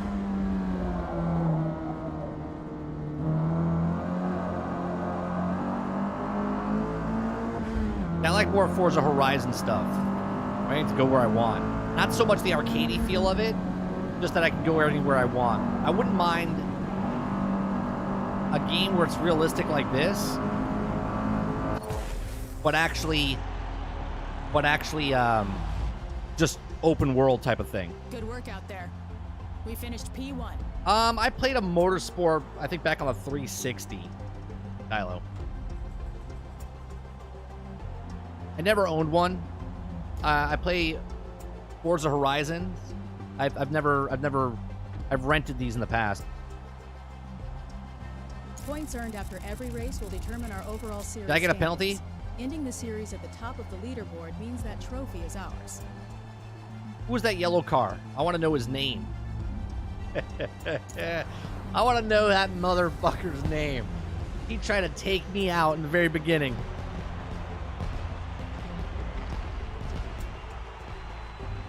Builders Cup event #1 in the books. Good showing out there today.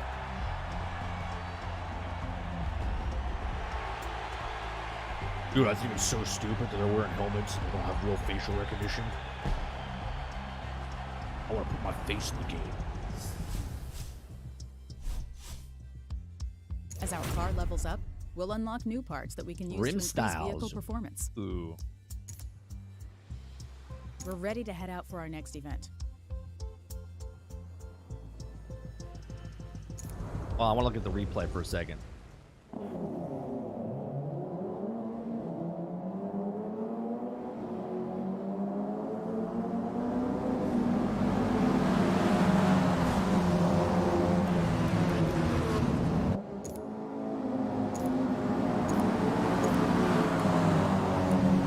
Oh, who's that guy next to me?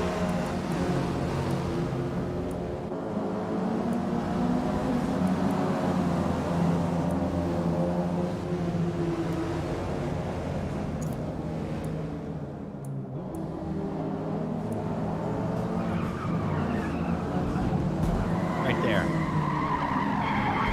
Dug into me. The replay looks great.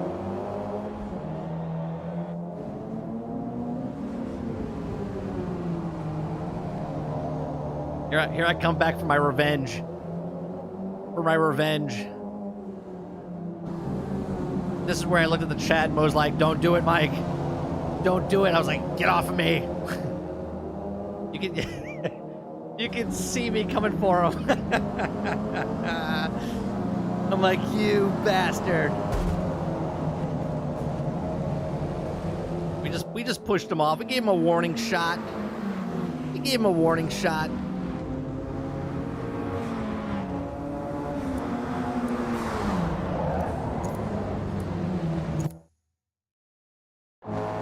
Let's see who this guy's name is.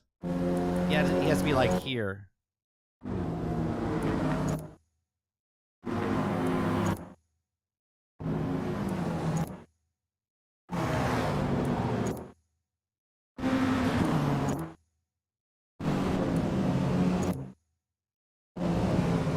Oh, I think we found him. No? Which one is it? There he is. Major asshole. That's who it is. All right. That's what we're going to keep an eye on.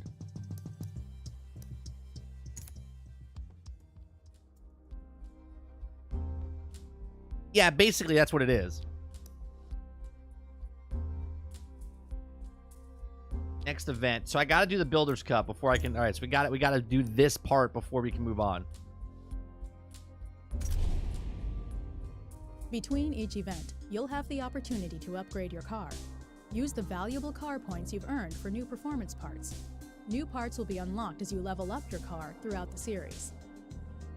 Leveling up your car earns you car points, or CP for short. Using your CP gets you the best performance upgrades to install. Okay. Try to experiment with different parts. If a part doesn't get you the results you were looking for, remove it. Then use the refunded CP for something else. Okay. No two cars are the same. Each car has its own unique set of parts. As you level up the car, new categories of parts will unlock. Installing parts will change the car's performance, and the PI number will be recalculated to reflect that change. A car's PI is determined by its level of performance. The faster the car, the higher the PI number. Car class corresponds to a specified PI range. Each event will have a car class and PI limit that we will need to stay under in order to compete. As we build, be sure to keep an eye on the balance between power and This is all the tutorial stuff, so I gotta listen. Over-investing in any one area can hurt our competitiveness. Experiment to find a build that's right for you. Quick Upgrade will install parts for you and build a car with a balanced performance.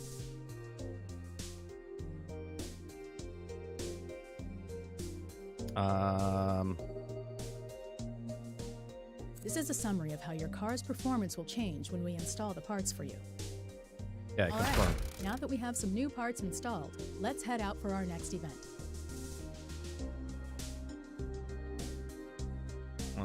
That Finish. build looks good. Let's head to Magello. Looks beautiful. Okay.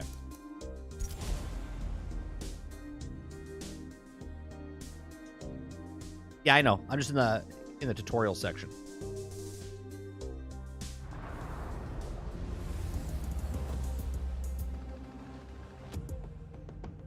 Guys, see the Changing one grass? driving assist at a time Grass looks is so the best good. way to Like, understand how each affects car control.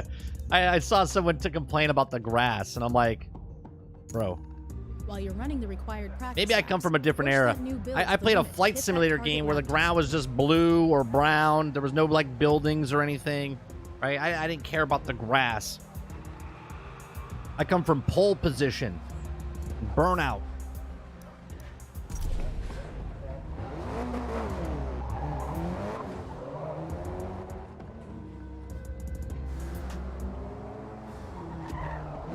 Oh, nice. They buffed out the scratches. As you practice, you'll pass through select track segments that are key to fast lap times. Your time is tracked through key segments, and when you improve your time, you'll receive a car progression Yeah, bonus. outrun.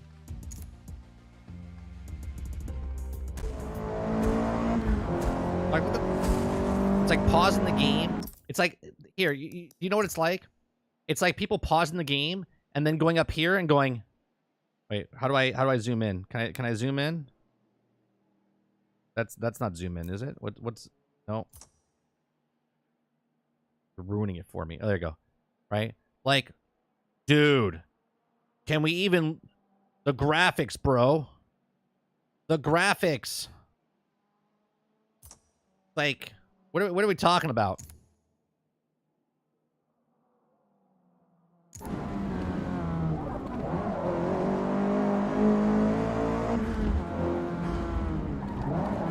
Car racing game, people are like looking at the grass, looking at people in the stands. Look at the grass. You see the grass? You're going 100 miles an hour past the grass. I don't care. I don't care about the grass.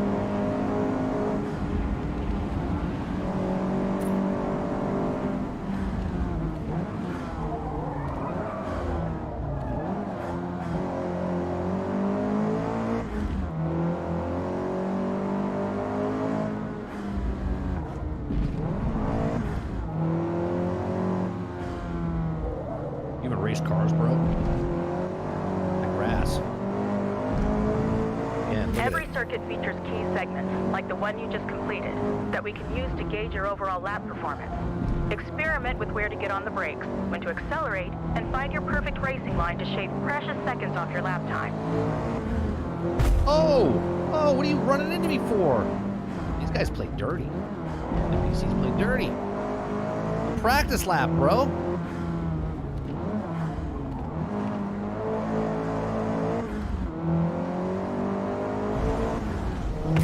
Oh, didn't mean to hit that.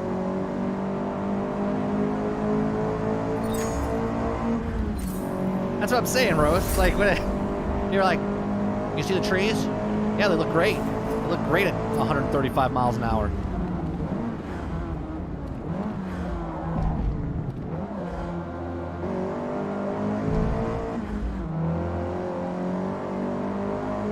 Oh, did it get an 89?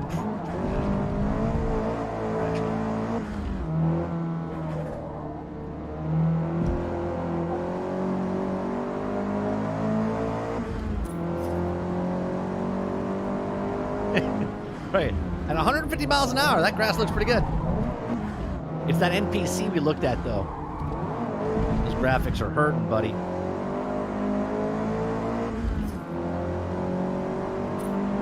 Like, I would hope the developer wouldn't put as much detail on the person in the field that I pass at 145 miles an hour. You know what I mean?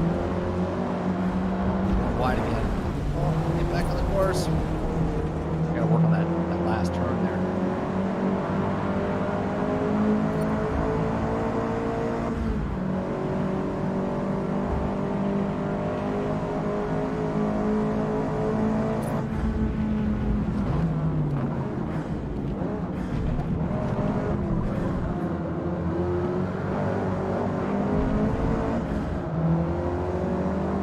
The cars look good, man.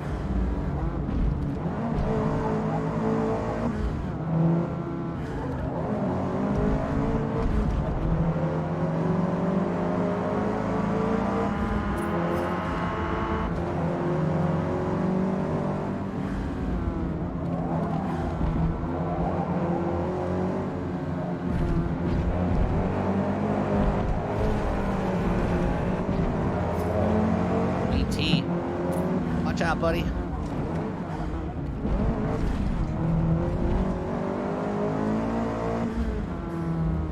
I got a race to win.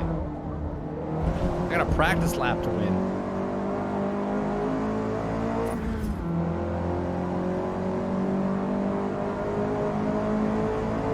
Excellent practice laps. Let's go racing. Okay.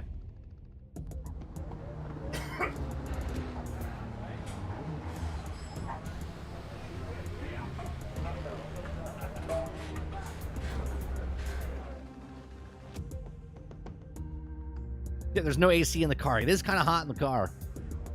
I should put a fan in front of me so I can feel like the wind in my non-hair.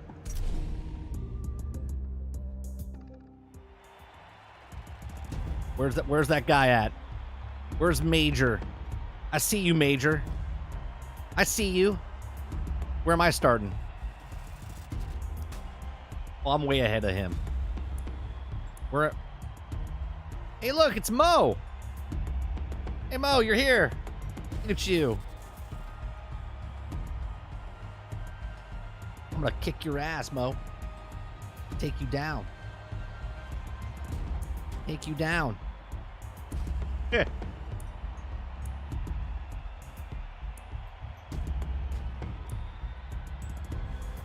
We're in the 7th spot. Where's our arch nemesis? Major. The 17th spot. Oh, you're in the 1 spot, my friend. You're in the 1 spot. You're the man to beat. Best lap 119.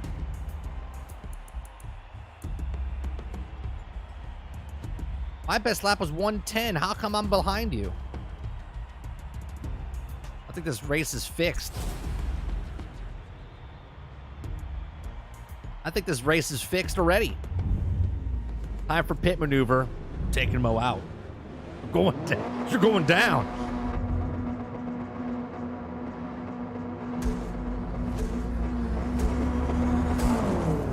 You know what this game needs? It needs mushrooms. It needs like shells to shoot at people. I mean, I don't understand how anyone could like this game without. I mean, Mo's just pulling away from us over here. Come on now. Oh, come on now.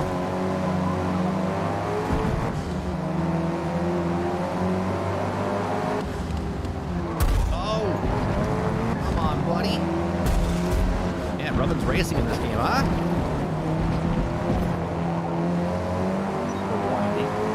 No penalty. No penalty. All right.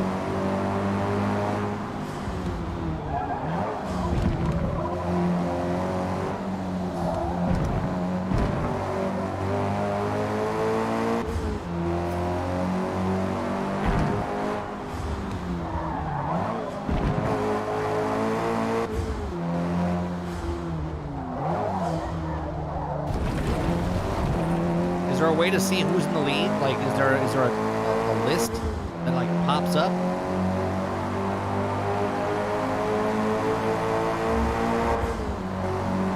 I like how it takes your friends list and puts it on here.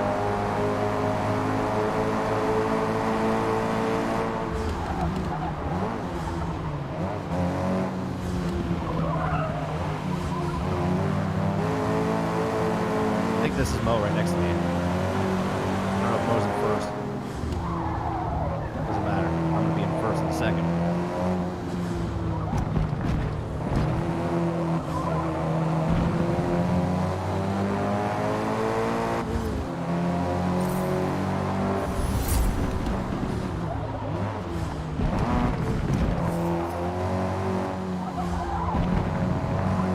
Well, we'll probably have to look at the difficulty.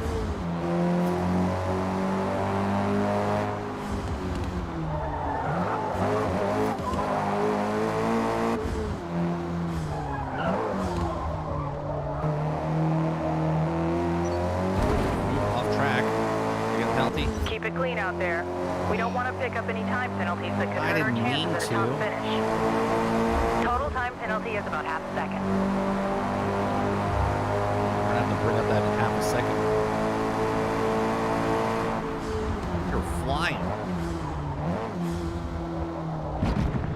Was that Bermuda grass? Is that Bermuda grass? Can't tell. At 100 miles an hour, I can't tell if it's Bermuda.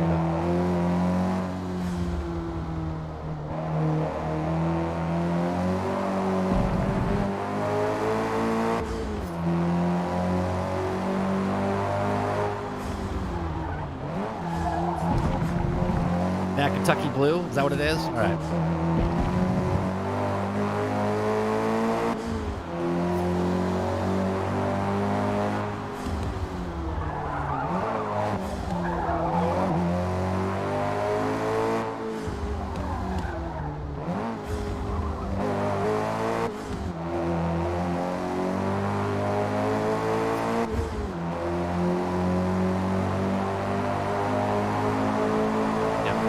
No one's even close to me. Finish strong.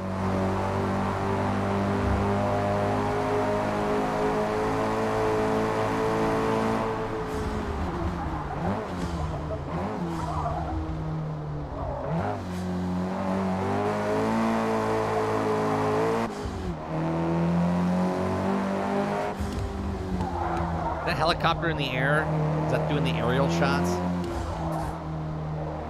That's pretty funny if it is. Like, that's a good detail. I don't know if it's like over the track or if it's just in the background.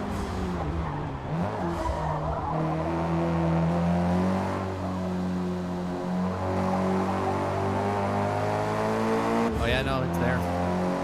Doing flyovers.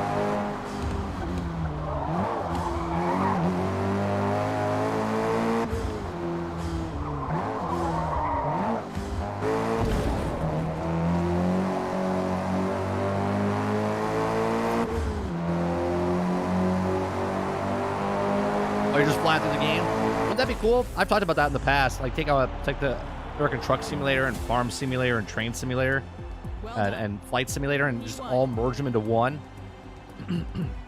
You can like work with people. Like if I take the truckload and drop it off at the port, then someone picks it up with the boat and then takes it, so on and so forth. That'd be pretty cool.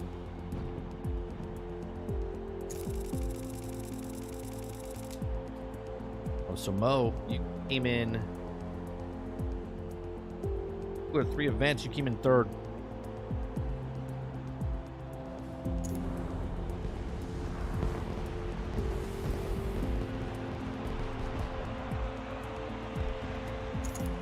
Well, I'll do it after the tutorial. I'm just trying to get out of the tutorial. This is still a tutorial, isn't it? Only one more event left to go in the series. Let's get going.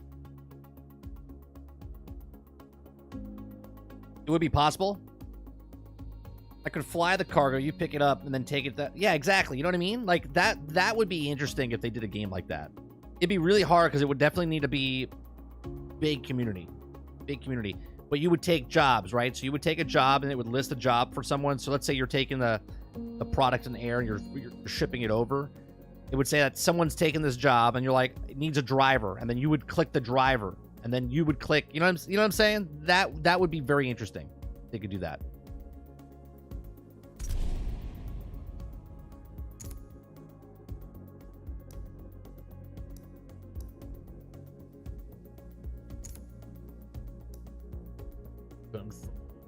Well, why would I? Oh, braking goes up, but the overall PI goes down.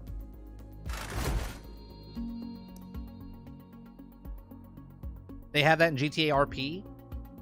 Do they?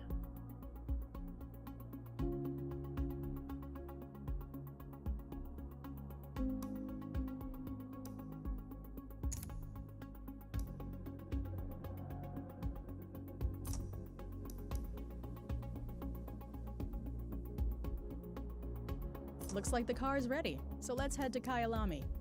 Okay. Do it.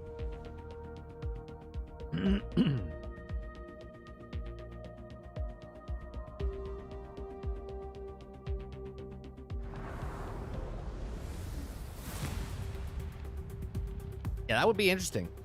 Like freight liners and farm sims and stuff. Every time you see another vehicle on the road, you know it's an actual person.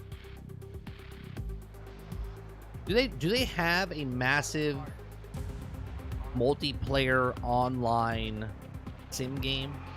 I know the American Truck Simulator has. You could do some cool events.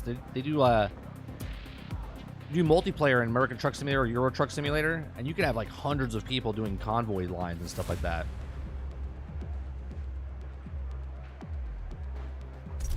I know it sounds ridiculous of people that don't play simulator games, but they're very, very popular. Very popular.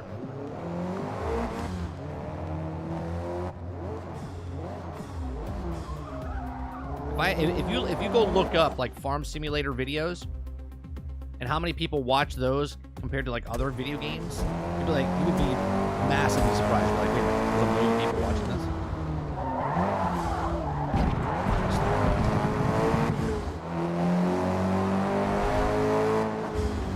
This is a tight corners here.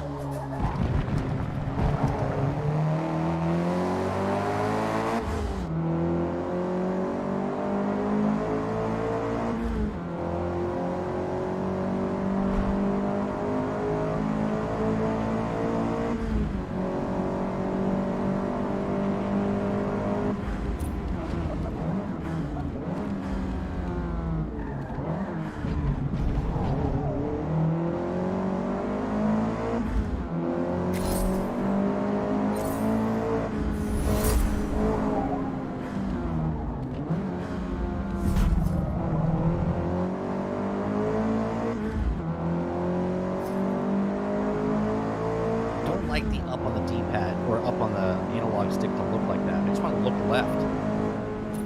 But look at my mirror.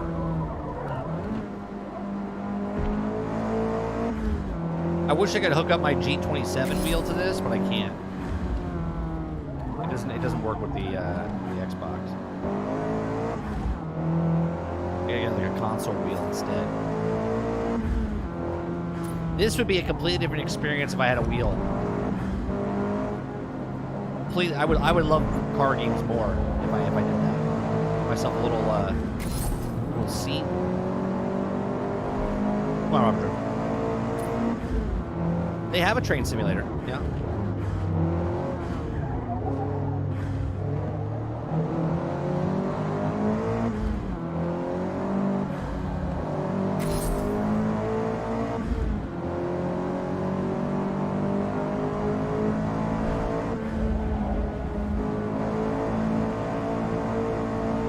That part.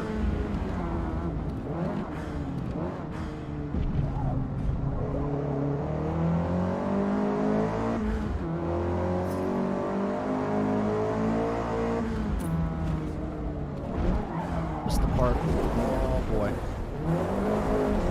Oh boy. That's a penalty. Oh, no penalty.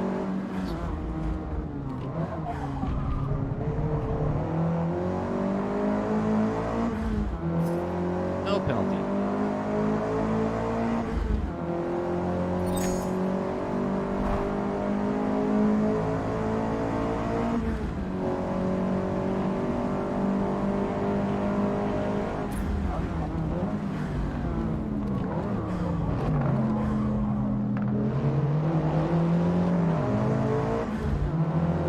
There you go. That was your fastest time through that segment this session. Keep it up, and we'll have no problem getting the results we're after today.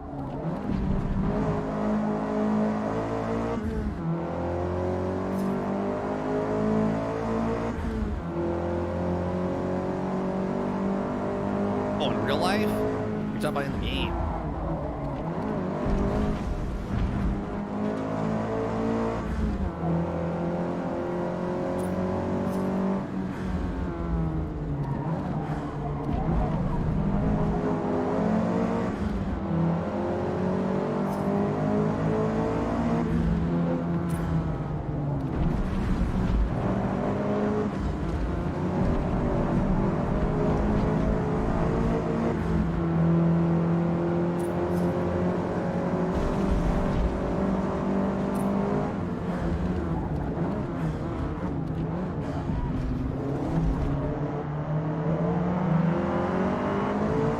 Can I make the field of view farther back?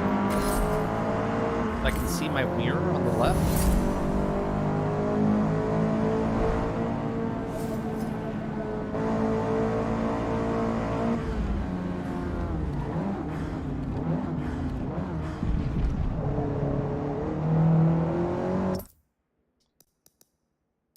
Settings. Is there a field of view slider?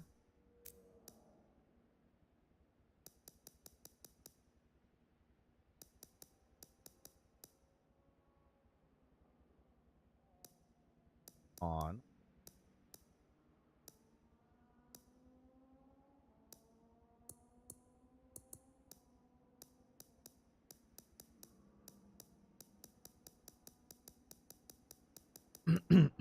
Camera view. There it is. Custom.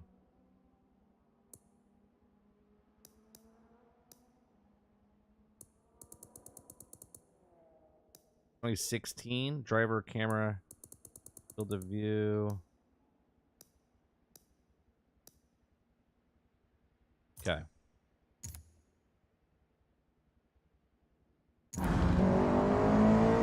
There we go.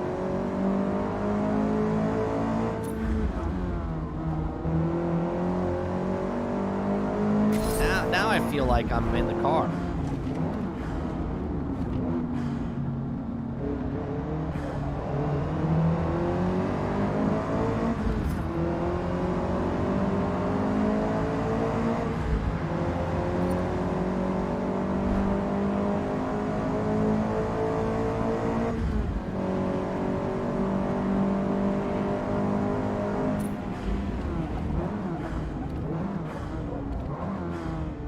feel like, into the car.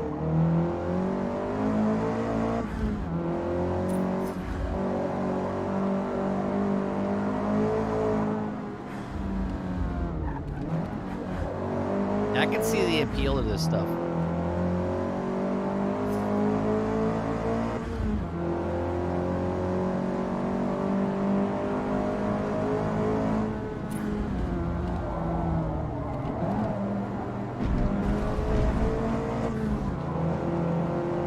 And it was too close. Close. Feels much better. It's like I'm playing a different game now.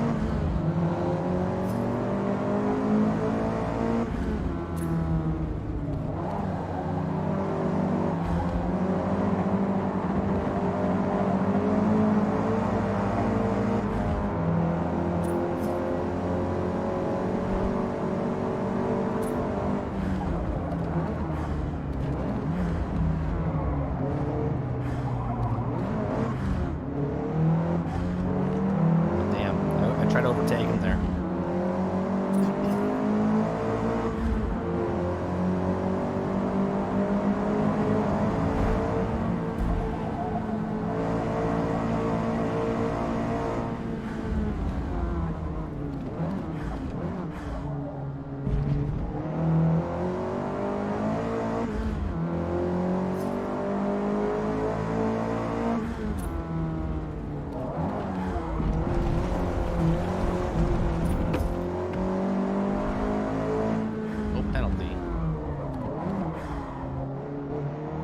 This feels much better with this field of view.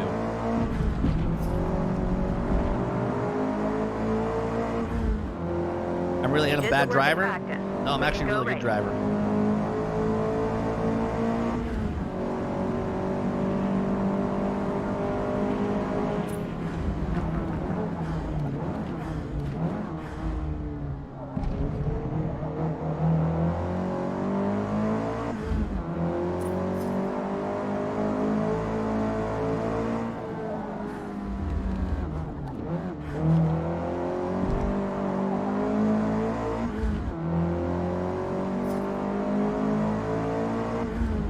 Done? We're done. All right.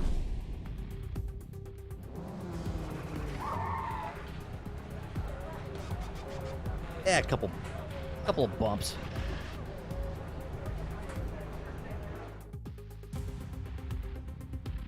PS5 Slim this November. Oh, did they announce it? Just announced? I mean, that was the Before what's it each called? race, The rumor, you can right? adjust your starting position. If you cross the finish line in first, second, or third position, you will receive a podium bonus. The size of the podium bonus depends on your starting position and difficulty settings. The more you challenge yourself, the bigger the podium bonus could be. Okay, wait a minute. Move up your the grind, adjust difficulty to raise your chances to keep the podium bonus. Oh, I see. You want to start me... Yeah, but it doesn't seem like a big... If I start in the back, I'm only getting 2650. Where if I start in the middle... Oh. That's actually quite a bit. That's actually quite a bit. Let's try it.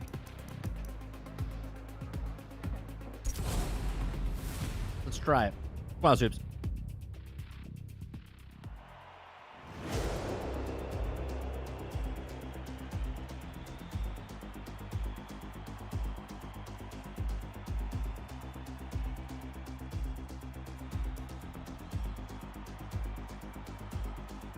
The money. Mo's in third. Look at you, Mo. You got that orange car. I'll keep an eye out on you.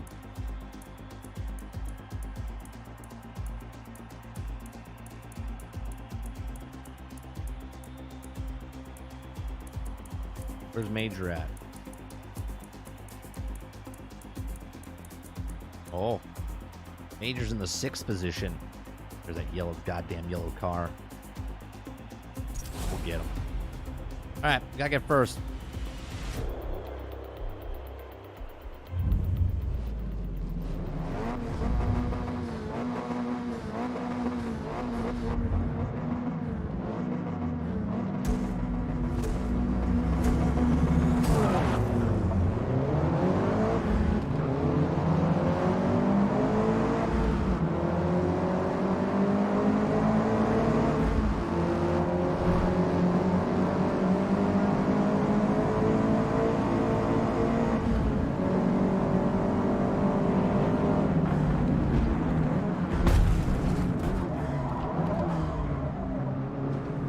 Everyone's going on the inside. I'm staying on the outside.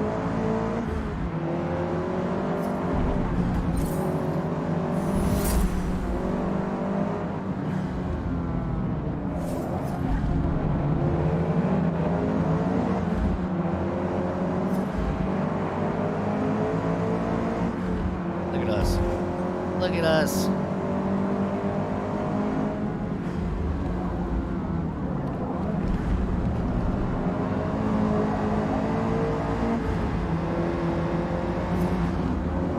Thread the needle.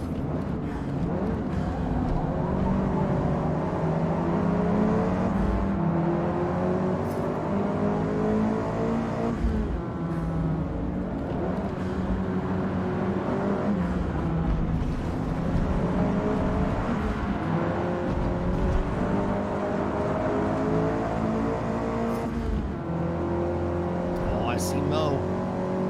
I see him. Look at the reflection in the mirror, dude. Look at my hands as the lights come through. Look at that.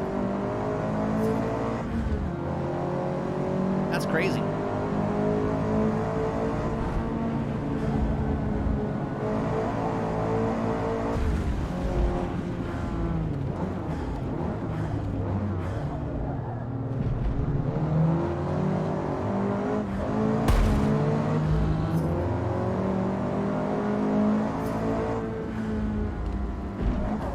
Oh boy. Oh boy. We're going way outside there. No penalty. I gotta remember that turn.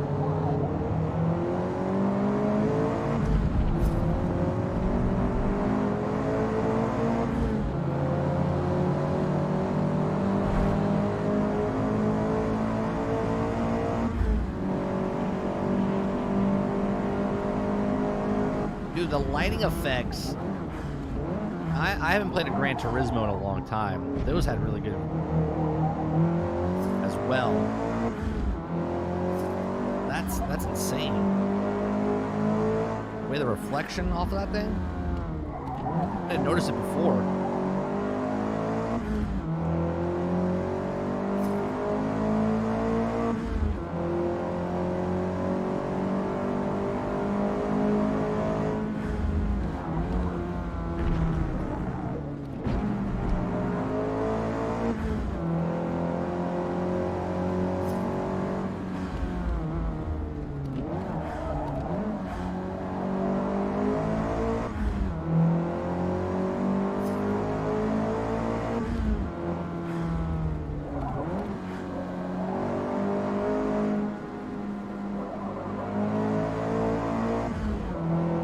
Faster to that corner. I struggle that in practice.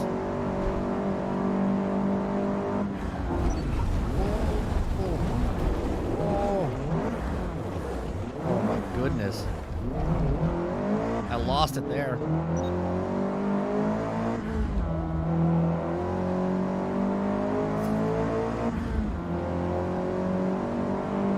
Can you see? I can't look at his feet. Oh yeah, look at that. His feet actually... I'm going all over the place because looking down the ground. You can actually see his feet pushing the gas pedal. Alright. I'll pay attention now.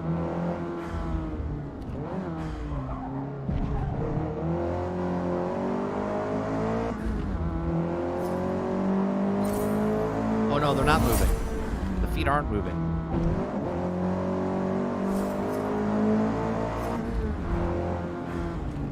Crash game.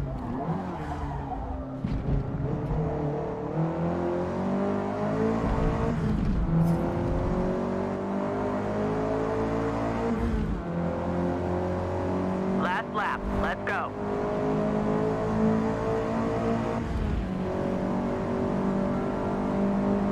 See, the problem is with racing games, I know this sounds ridiculous. I hate being in the front because obviously I'm going to raise the difficulty level, but I feel like there's no challenge, you know what I mean? I like when it's a tight race and going back and forth. Because this becomes just like a driving like course instead of a race.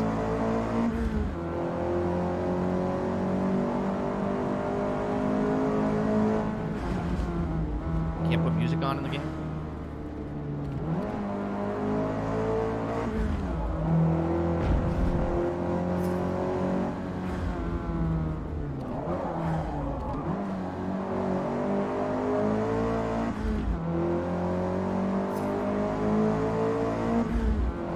Yeah, immersion's gone, bros. That's what I'm saying. Feet not moving.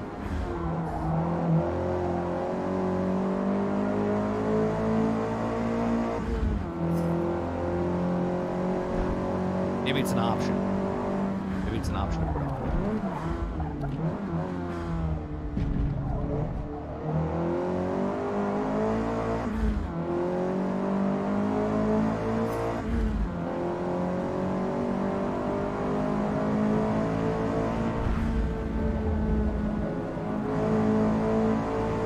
Another problem with racing games when you play online with people, some people just don't care about like rules and they just slam into you. And other people like actually care about the rules. They don't want to hit anybody as they go around the corner. That happens in any racing game though. It wouldn't happen if you were actually in a $100,000 car down the track. You wouldn't lean into the guy. You know what I mean?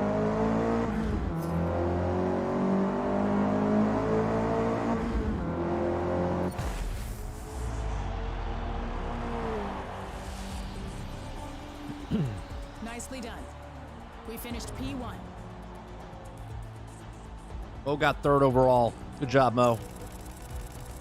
Oh no, you got 2nd overall. Look at you. Look at you. Points total.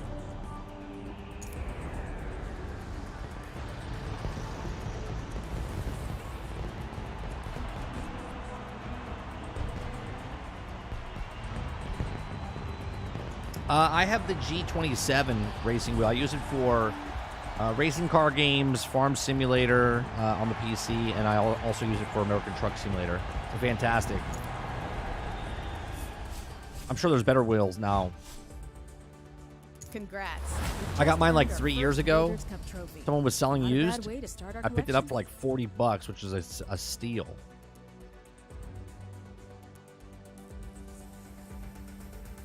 I don't care about rules. The only rule is that you're first, or you're not first and not last. You've earned the gold trophy. Great. Okay, what does that mean? Accomplish 15,000 credits.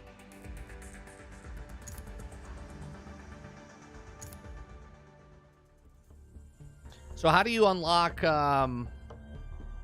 is it like Every Forza Builder's Cup Motorsports? tour contains multiple Horizon, series of I mean? car groupings, Okay, each a loyalty unique reward. challenge to outbuild and outrace your competition. As you complete tours, you will unlock unique rewards.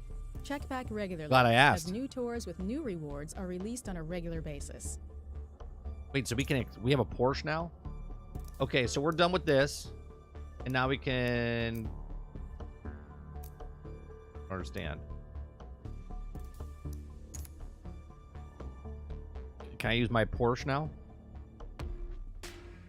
Yeah, it's 130 gigs. High-performance hatchbacks This is one of the reasons evolved it's into not staying on my serious Xbox street track weapons. for more than a couple Precise handling, weeks. Amazing stopping power, instant turbo response. And yet they still retain their practical layout and substantial cargo space. Competitive manufacturers have consistently integrated cutting-edge engineering to produce a fast, controllable package enthusiasts reliably push to the limit. And with the vast upgrades available, drivers will strategize their builds to extract considerably more performance and fun. I don't want to drive that.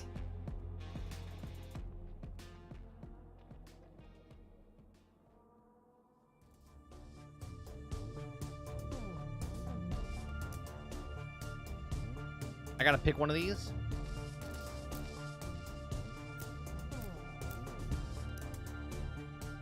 I do like driving a Mini Cooper. You guys ever drive a Mini Cooper in real life? That fucking thing's like a go-kart, man. It feels hilarious and fun to drive.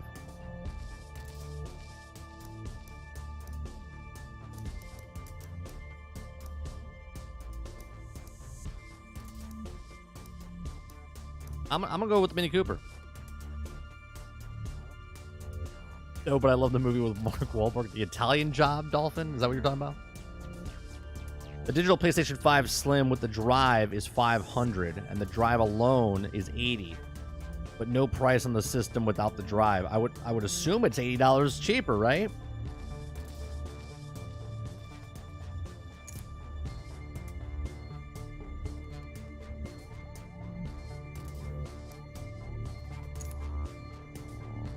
Let's view the car.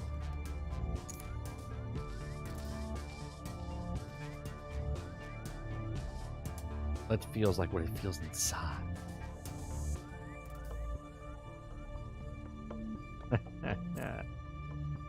Well, you can explore.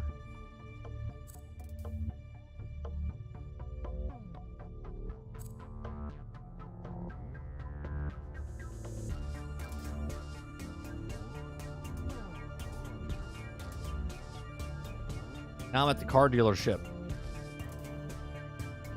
Like, and I get it, man. Like, people look at this and like, oh, look at that hood. Look at that engine. John Cooper works.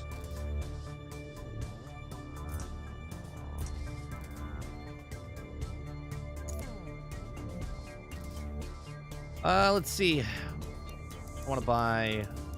What color are we going for? Let's go with some like obnoxious color, shall we?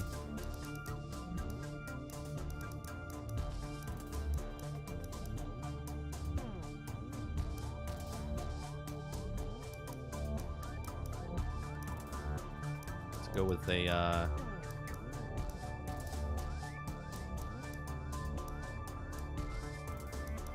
obnoxious. Oh yeah, this is what we need. Oh yeah, this is what I'm looking for. We need camo.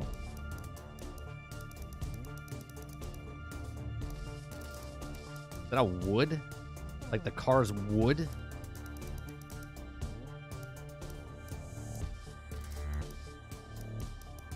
Oh, that's pretty good. We do that? We do that, or should we do?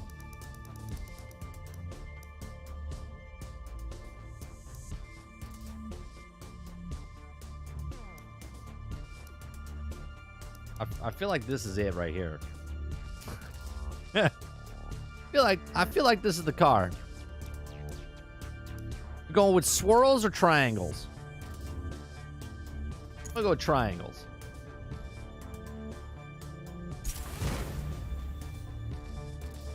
I really want to make a statement when I'm on this track.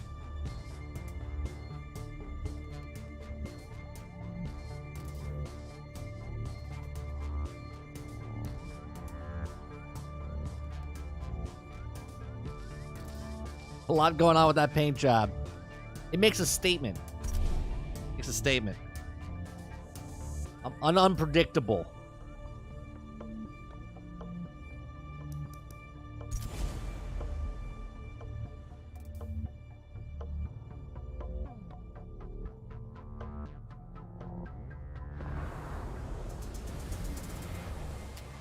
I do know when I go to Costco, we go like once every like 7 to 10 days. Water. The S, you know how they have those boxes and they have a little envelope, you know, the cardboard that's inside them. There's a lot of S's missing. Not a lot of X's missing. And there's also a lot of PlayStations missing.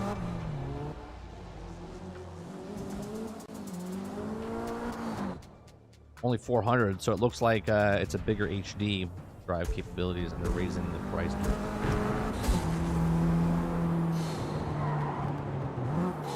Whoa. This definitely drives a little different.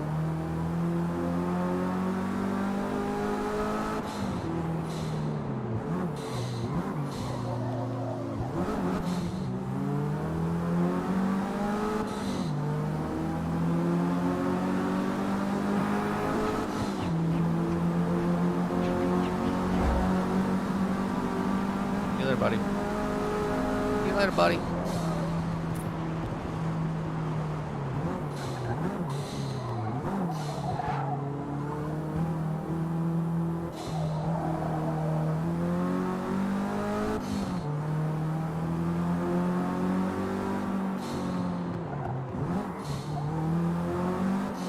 My son was so excited about this game coming out today.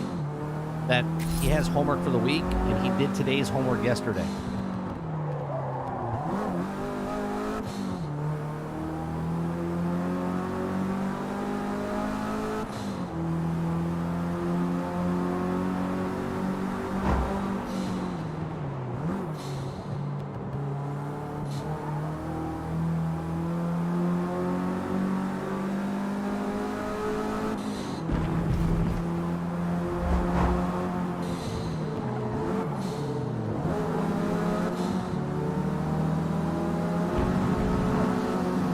That guy's got a cool paint job. Should take that one instead. Don't be jealous of my paint job. Oh, he's got an Xbox One.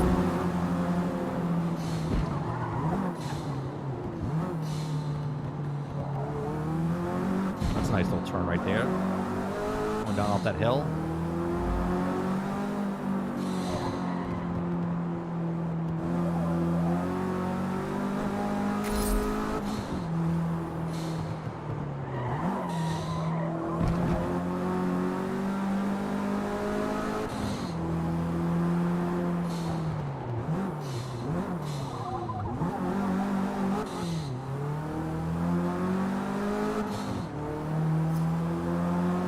It's like 1 hour and 38 minutes. What's that, boss? I can't see what you.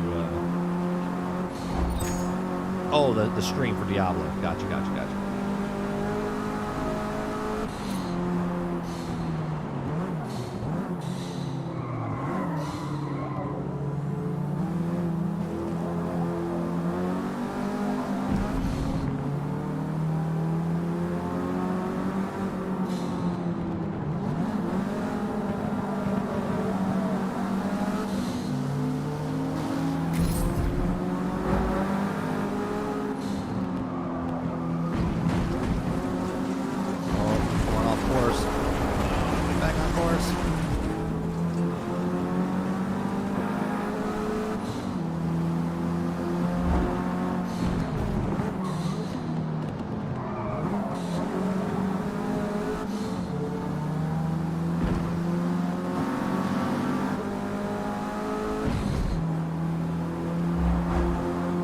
What's the stream today? Is it about the classes?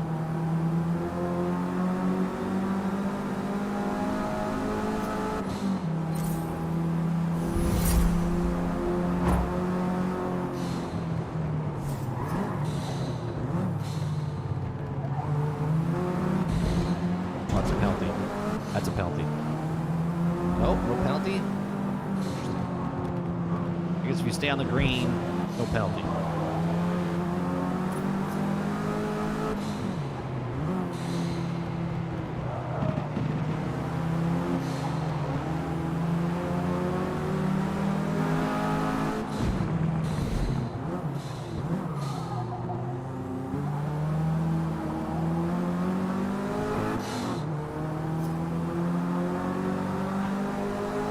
Classes changes, season 2? Okay.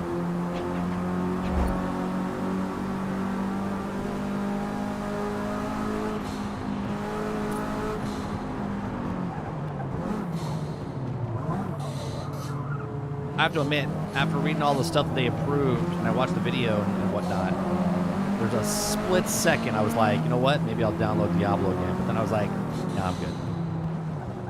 I'm gonna wait. I'm gonna wait at least one more season.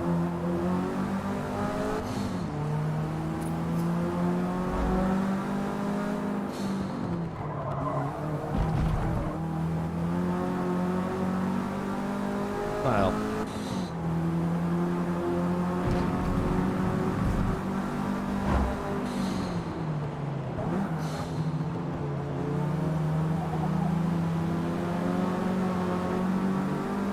I gotta put sunglasses on. The sun's so realistic. I need to put sunglasses on.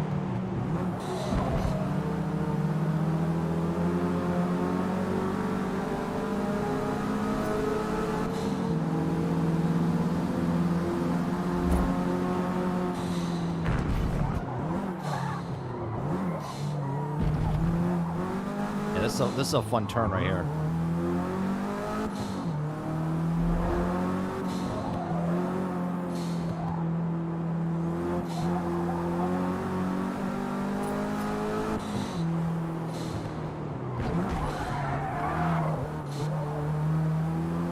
Trying to drift around that corner.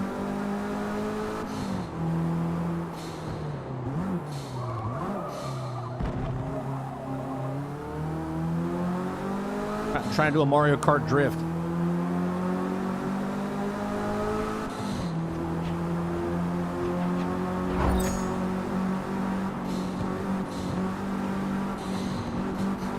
Are we done?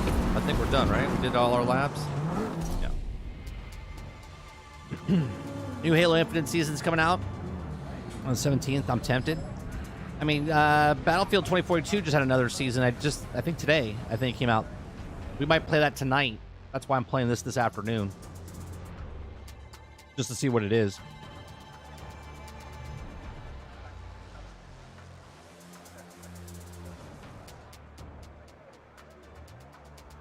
Yeah, they told us in chat about the PlayStation 5 Slim.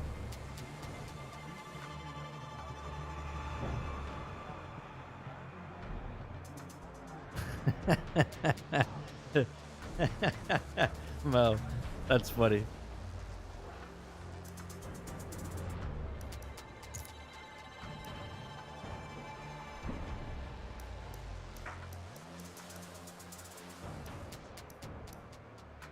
Higher value makes the opponents achieve faster lap times. Or all right, well let's try 2. See where I end up. I like how you can change it in between.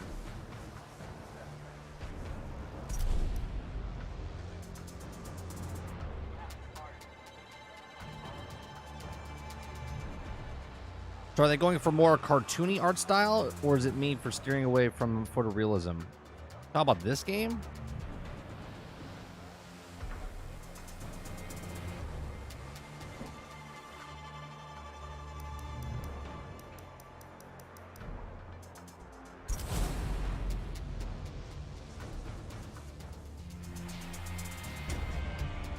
Are you saying that these graphics look cartoony?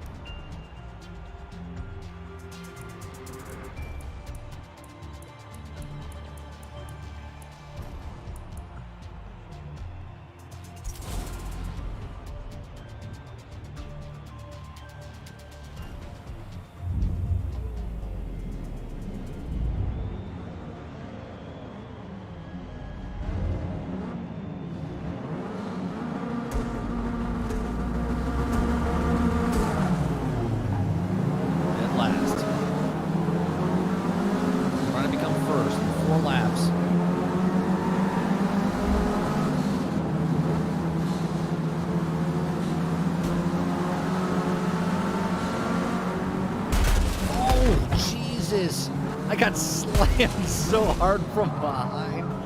Oh my god.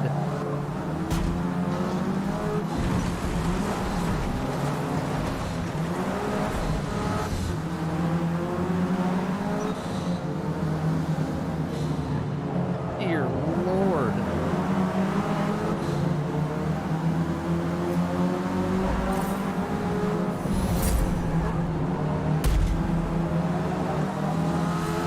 Major gave me a shove there. You see that? See, this is how I like racing. You're like in the middle of it, you know?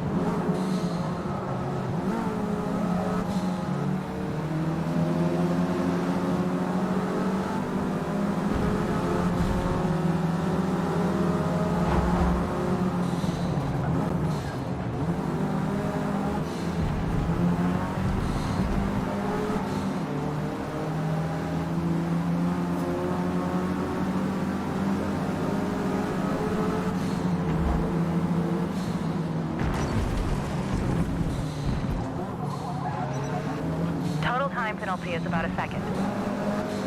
That's fine. We'll be fine.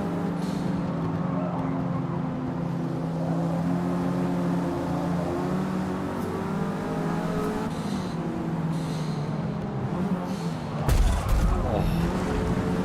Jesus. Sorry, buddy. Sorry, buddy. That would have been amazing if he flicks you off.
I gotta read chat in between, like, straightaways and at the end. Hard to read chat while I'm driving. Texting and driving, don't do it.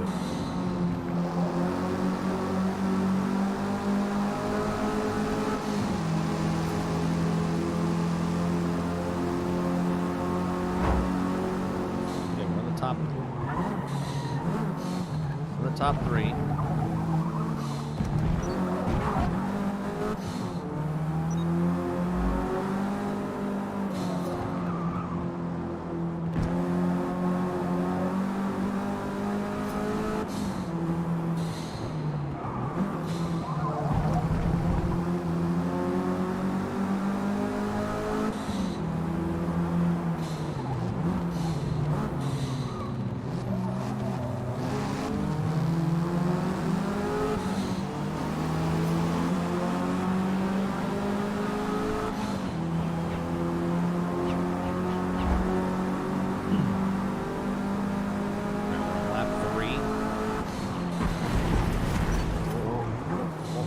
Lost there.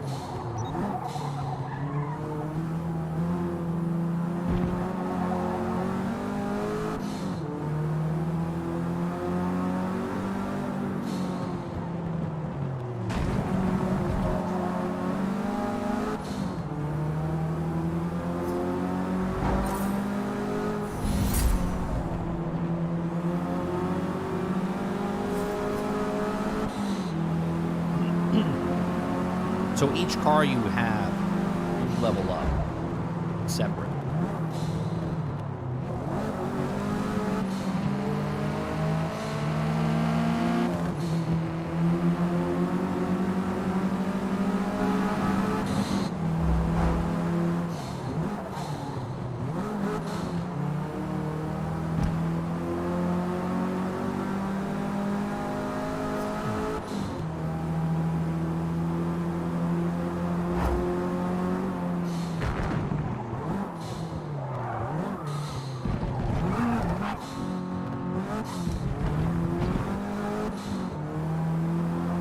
That was a better turn there.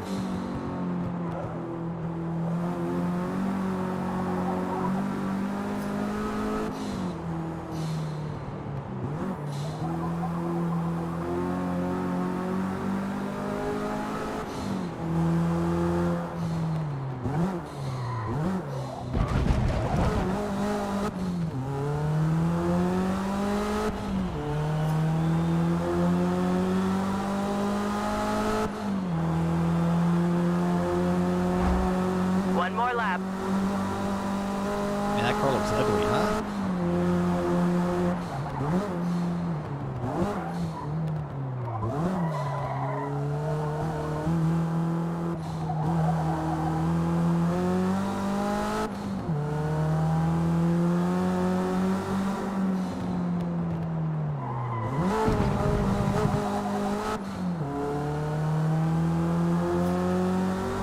Getting your quest today? Nice.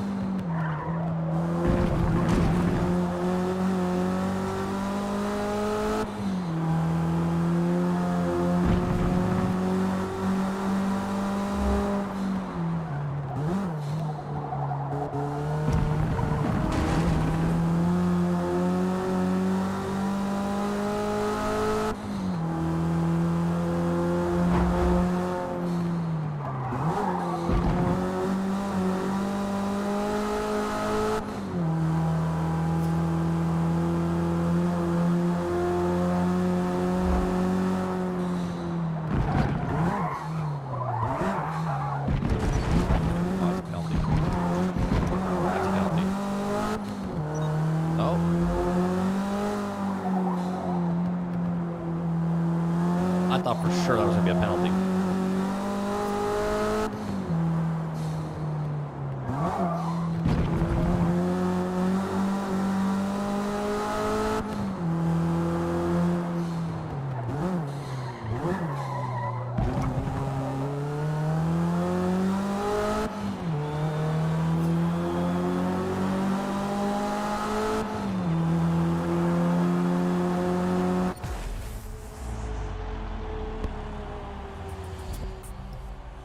I played the hell out of some Need for Speed. Or there's some Road Rash. Oh, I used to love Road Rash, boss. A motorcycle game.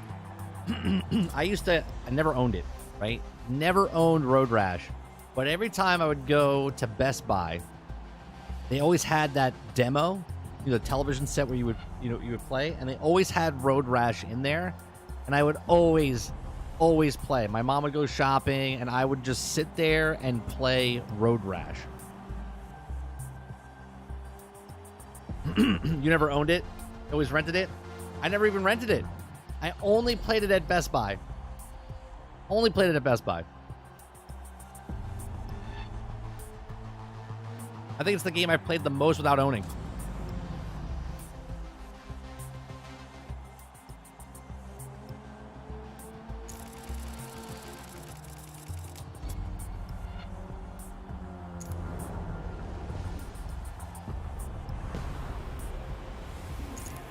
Here, let me switch it to so you guys can see the difference.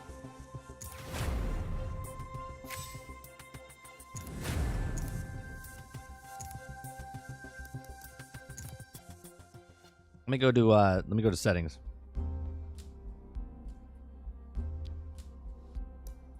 Let me scroll back up. Did Elle answer my question? Okay, so did you say that this game was cartoony? Is that what you said?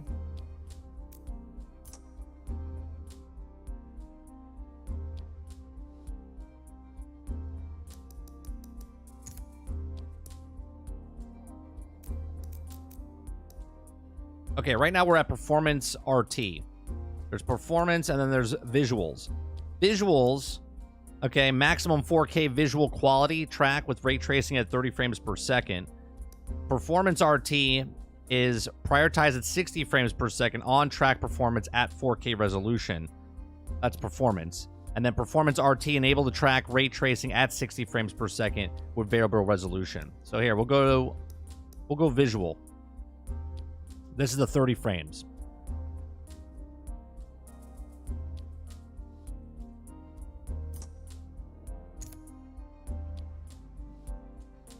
Let's go into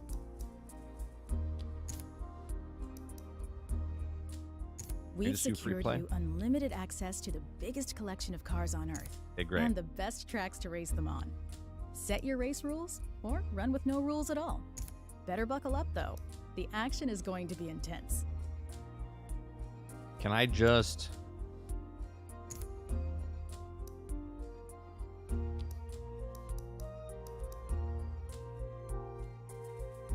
Okay, great.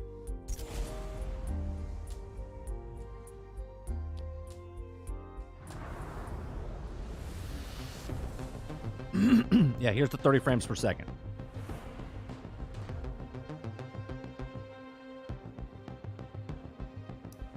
Meet you at Augie's is commonly heard at Eagle Rock because the turn into the infield leads to the A-shaped Augie's Corner, named after the founder's son.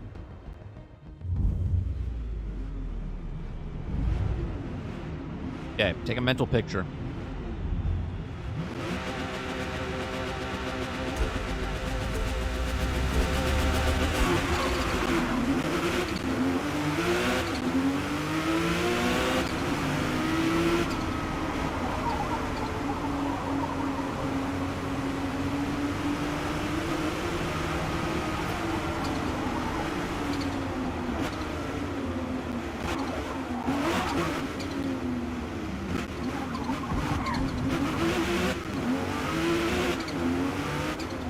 Dude, this car feels completely different.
All right, we're going to stop there.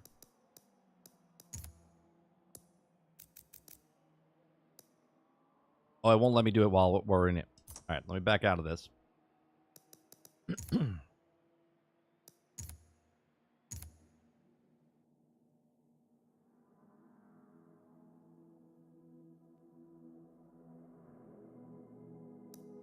All right, so let's go back out.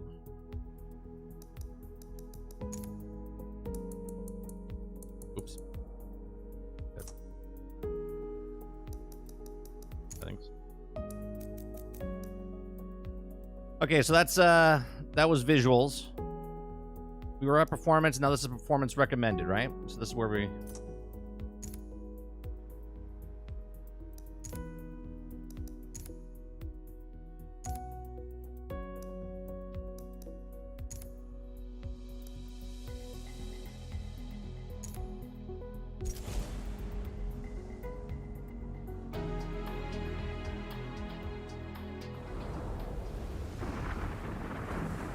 Got rain going on.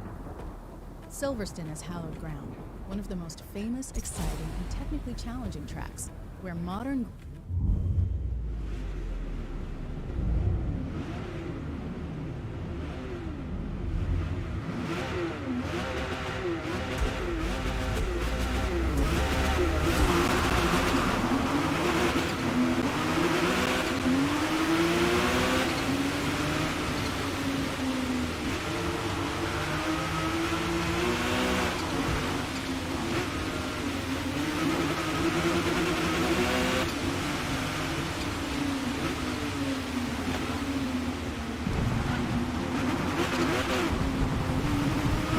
slippery.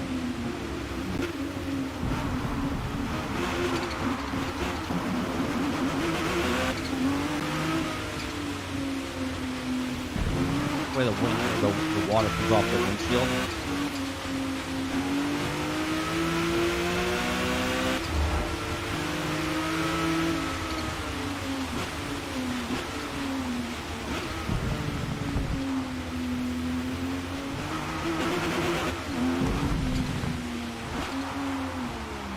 Try to change camera angles so you guys can see different things.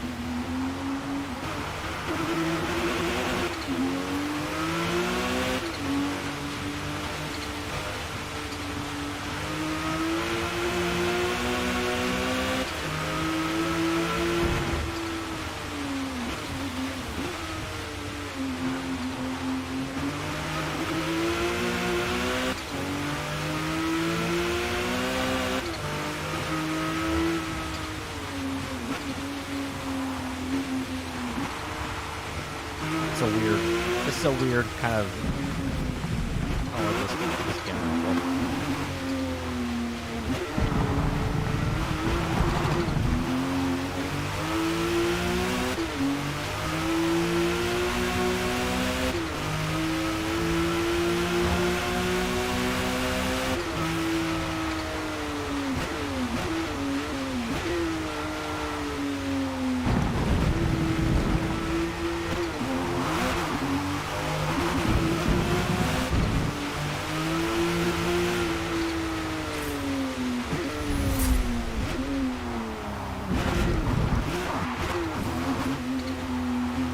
Level up your car by just doing these free roam, huh? Or free flight.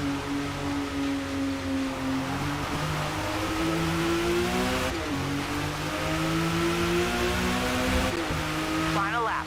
You got this.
I mean, I can't see what you're saying in chat or anyone that's saying in chat. But if you're looking at this and say this is cartoony, I mean, you're just, I don't know, you're crazy. It looks fantastic. Maybe it's the 4K TV I'm playing on, and it looks completely different on stream, but it looks phenomenal. Not to take away from any other game that looks phenomenal. Like, this game looks phenomenal.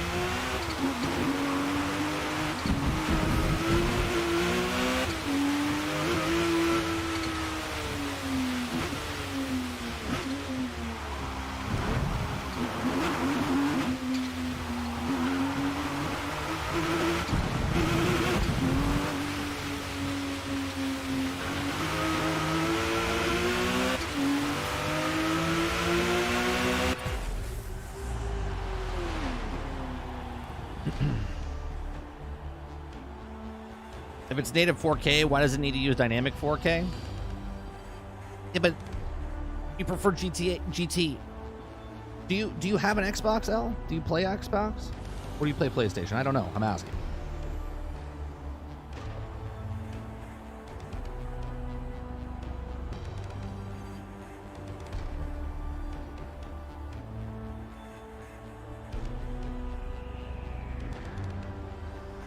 Here's my question, right? If you're a PlayStation guy, you don't own Xbox, then why do you care what this game is or what it's doing?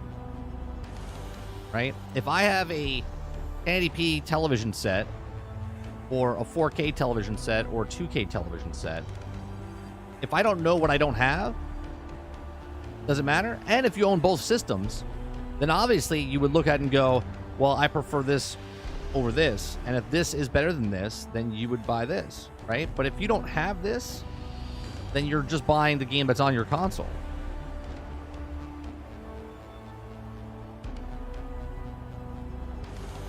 Like, I don't understand the crux of the problem if you're not on a system, right? Like, if I want to play Spider-Man, I buy a PlayStation, I get a Spider-Man. Okay. If I want to play Halo, I get an Xbox. If I want to get a racing game that's only for one console or the other, or if it's a racing game that's on all consoles, then you're gonna get it where it is. So what matters if the game is if GT is better or this game is better? You play what you want to play, where you want to play it.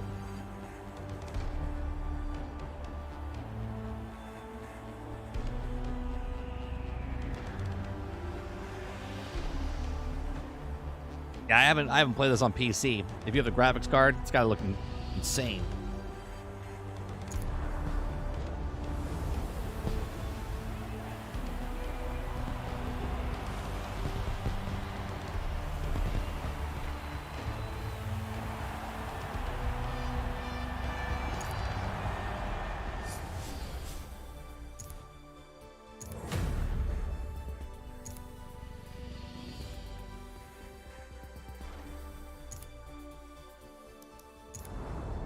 Like, if you look at these cars,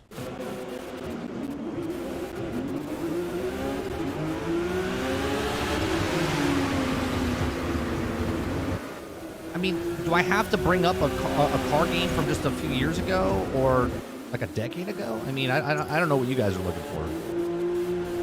I think it looks good.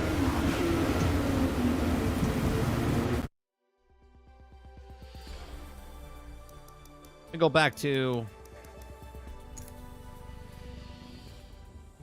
Let me change the settings back to RT.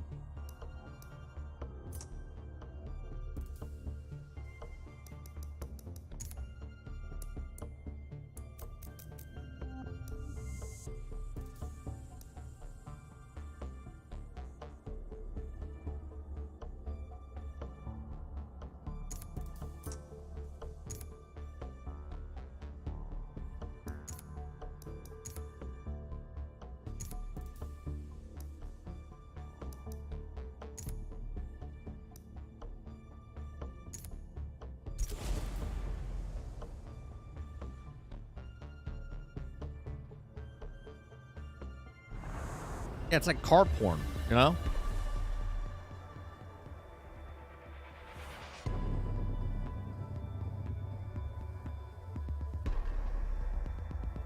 Few tracks are more recognizable than Le Mans. With so many long straights, you'll be at full throttle.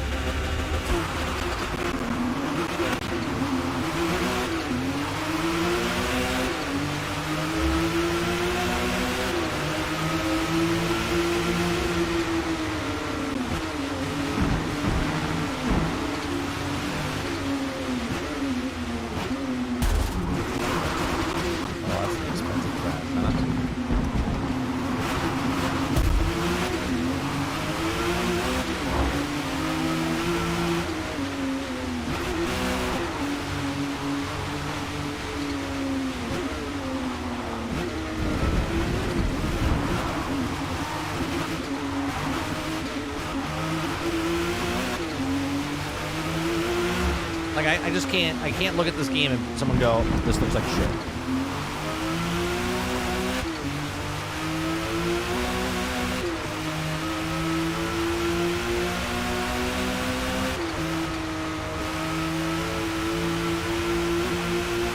I think where the problem is, that if you compare it to Gran Turismo, that right now in today's date, that Gran Turismo is a $70 game. This is a $70 game that you don't have to pay $70 for. Man, this straightaway is amazing. Where are we going here? This is an insane straightaway. This road end? Holy Christ. It's fantastic. Wide open.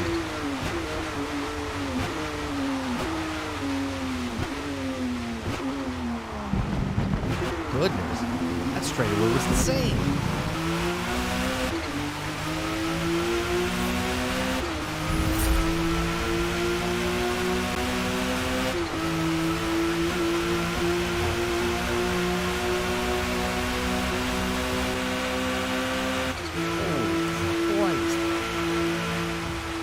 You really feel the speed. Yeah, this game would, any racing game, man, is 100 times better if you had a steering wheel.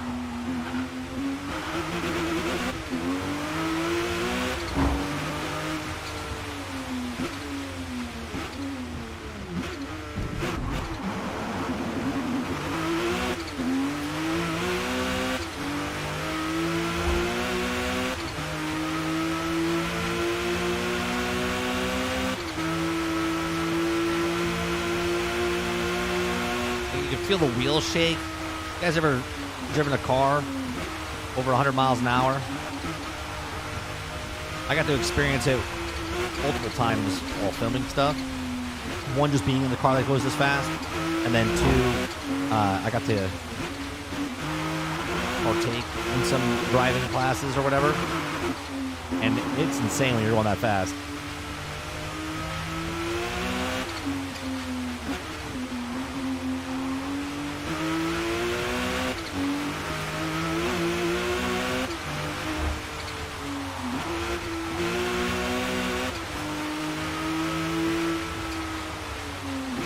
This is a nice track.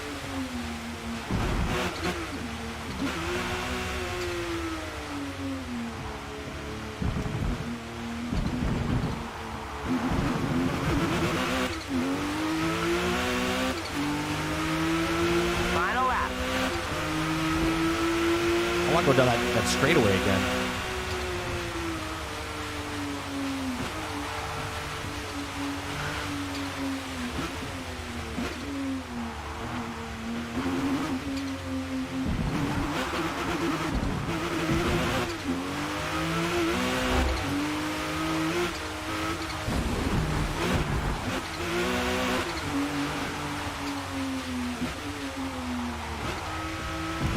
I want to go that whole straightaway with inside first person here.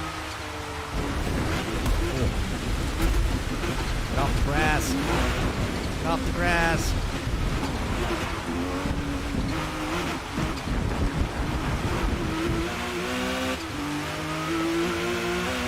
Here we go.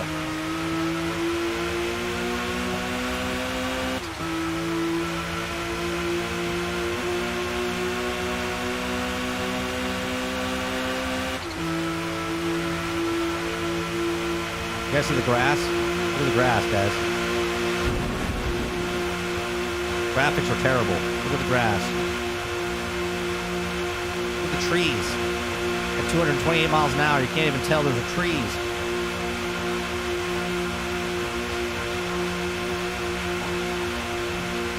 The car is just like... Four. Oh my goodness.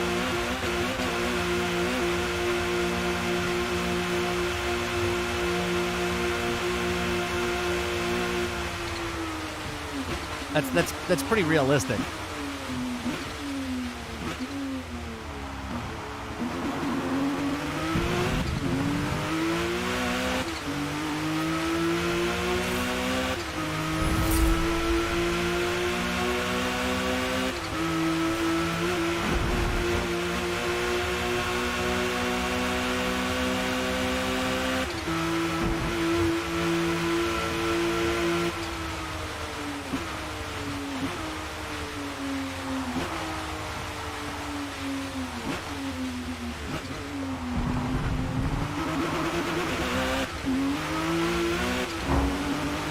Static or rain? That's rain.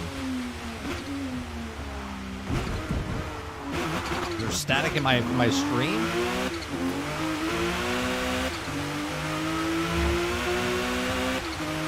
That's the sound of the rain hitting.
I don't know why that keeps popping like that. I don't know if you guys can hear that.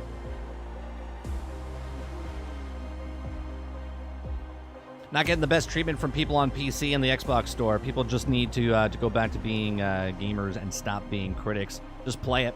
Don't like it, move on. Facts there, Silent.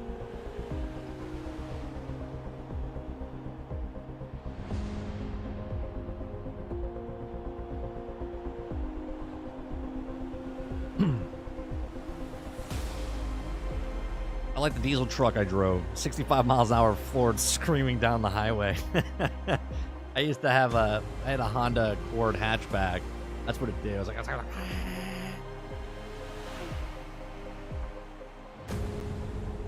yeah, with games like this, the wheels, doesn't matter what racing game you have. Like, racing game and a wheel. It's like if you're doing a flight sim and you have like a steering wheel or the hell they're called, joysticks. Holy Christ! Like those make those games. The peripherals make those games.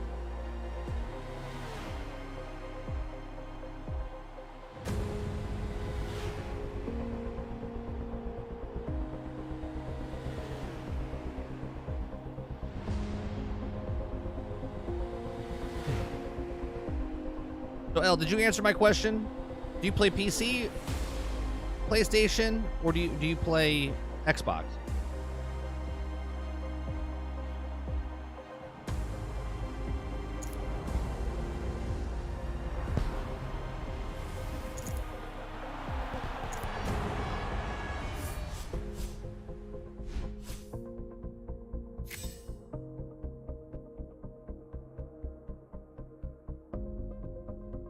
Oh, that'd be cool. My friend actually has a whole setup.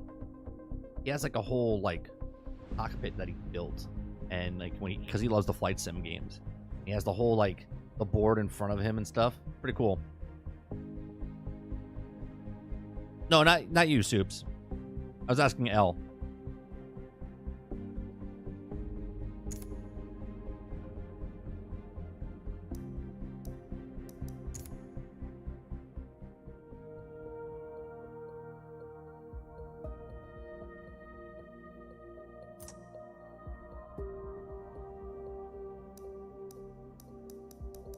What's in the store here? VIP membership, premium add-on bundles, welcome pack, $5, $35, premium bundles. So these are the same thing that got a car pass, $26.99. See, this is what Xbox first-party titles are. They're Game Pass. They're games that sit in the low 90s to mid 80s. They're good. Are they great? They can be, right? They're good. They're just kind of there, and yet it's a constant money because you're paying the $10 for Game Pass, or you buy the game straight out, and then on top of that, you get the different packs that come in. You're like, oh, you know what? I didn't pay $70 for the game, so I'm gonna buy a car pass, or I'm gonna buy, you know, what it is.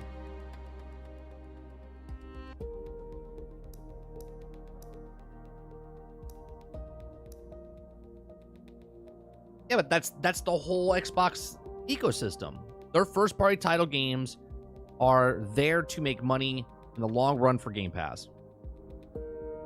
That's not a surprise. If people are not understanding what that business model is.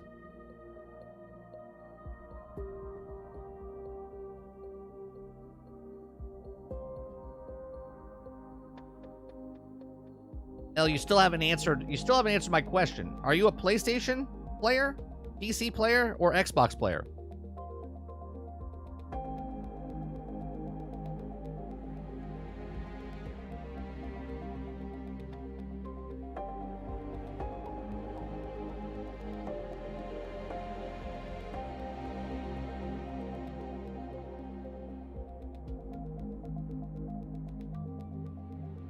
You own all consoles. Are you a fan of Forza Motorsport?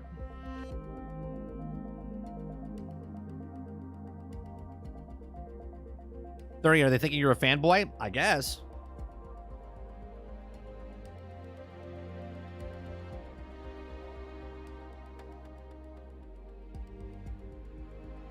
I mean, I'm not a fan of the game. I think the game itself pretty goddamn good for the 2 hours that I've played it.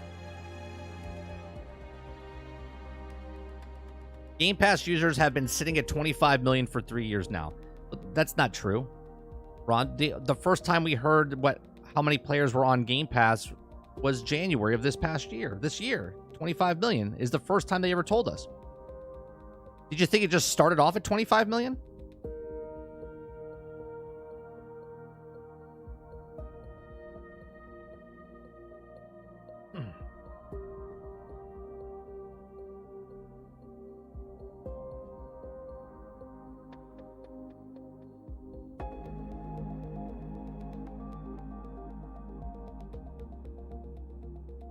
Oh, Jesus, that's cool.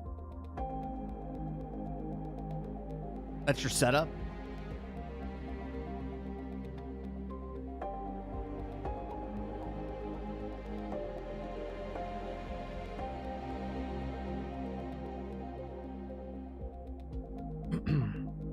No, I don't like the car leveling system. Why do I need to spend 60 hours plus on each new car I get just upgrading it? But here's the beautiful part. If you don't like the game, don't play it, right? It's not for you. It's not for me. I'll play it for a bit, but I'm not going to play this long term.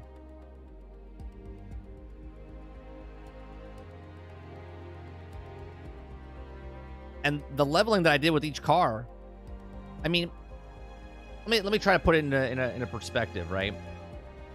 If I'm playing a looter shooter, right? Let's bring up Destiny. In the beginning, I had to level up my Hunter, my Titan, my Warlock. 3 characters, 3 cars. And every car that I played, now there's only 3 slots in that, okay? I would play. Now, the more I played my Warlock, the better level I would go up. If I wasn't playing my Titan wasn't going up. So what is the difference in a looter shooter, a RPG, an ARPG, or now a car RPG, where if you use the thing, it levels up. If you don't use it, it doesn't level up.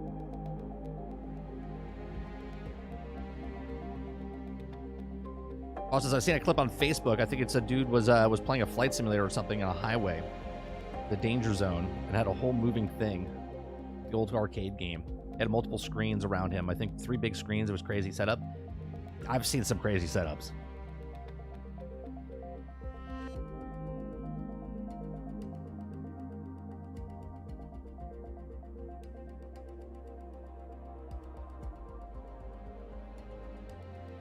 Right, but what I'm saying, Dolphin, is no matter what game you play, right, I can't access certain boards unless my level's up there. Well, if I'm playing that car and I want to level that car up and to get it up to that section, then that's what I do.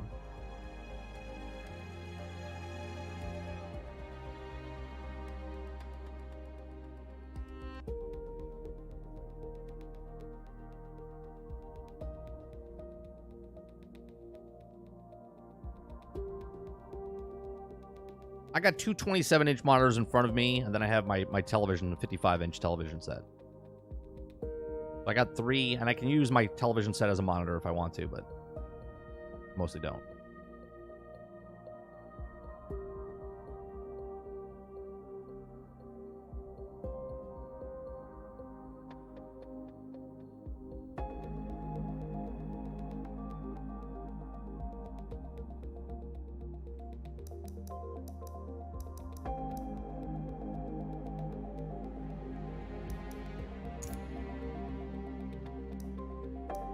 Play the track tour. Jumpstart your career. Everything you need to go in the career. Modern 5 showroom car unlocks 500,000 bonus credits. And new feature rivals. Up into multiplayer.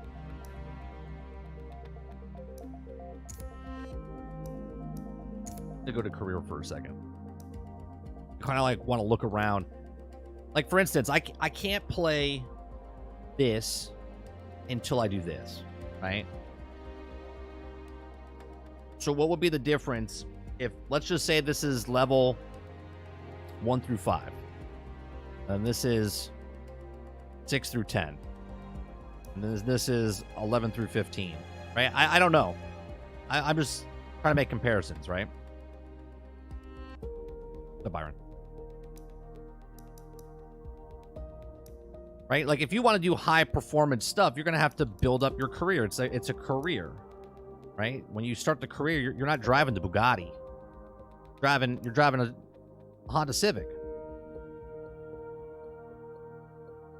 There's other game modes that I could have picked where you can pick the cars, right? In free play, it says you can pick any car. Now, is that any car? Yeah. So I can go over here. I can either buy a car or rent a car.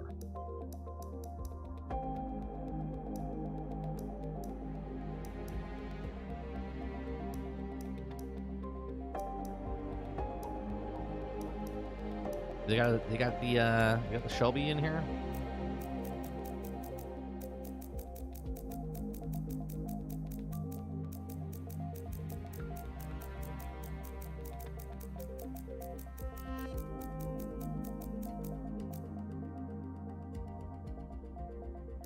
That's my favorite car right there. That's my favorite car right there.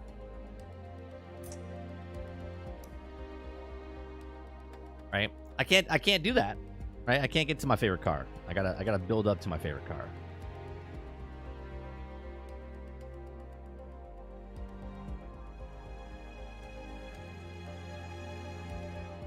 Hear me out. Forza Battle Royale.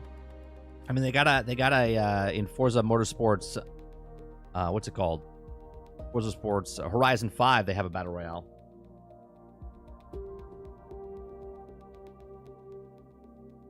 How would the Battle Royale work in this game, Ron?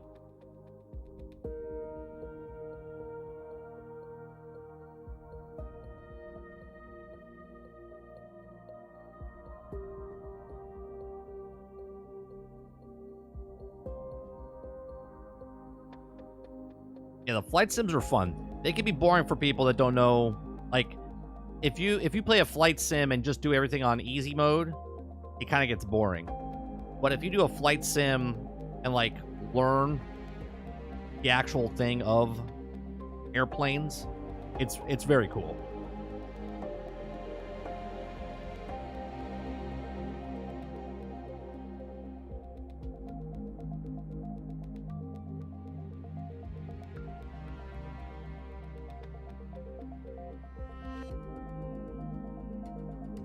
Oh, they would cost thousands. A lot of smoke is closing in, and you race to checkpoints with 100 players. So it wouldn't be like a lap. It would be a constant like road that turns and twists while it's like closing in on you. I have not seen that, Sean. I haven't seen it yet. I want to, but I haven't.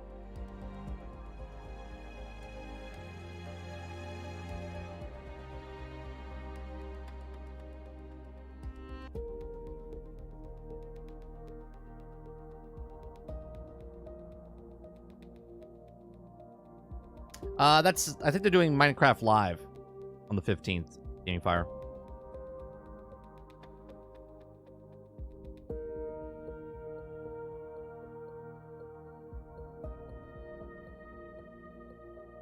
$10,000 home built. Jesus. Yeah, I hear great things about it. That's why I want to watch it.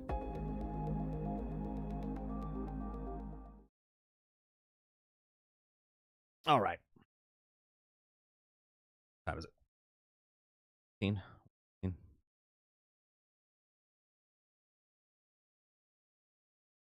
I mean, the little I played, I think it's good. I think it's a car game. Just like when I play a first-person shooter game, it feels like a first-person shooter game. Just like when I played Halo, it felt like Halo. Like,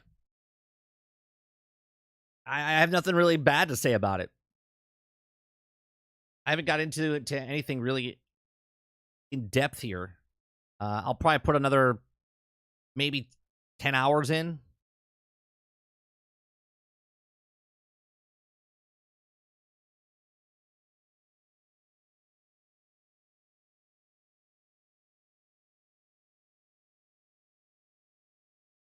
I think it looks like there's plenty of stuff to do in the career mode. You have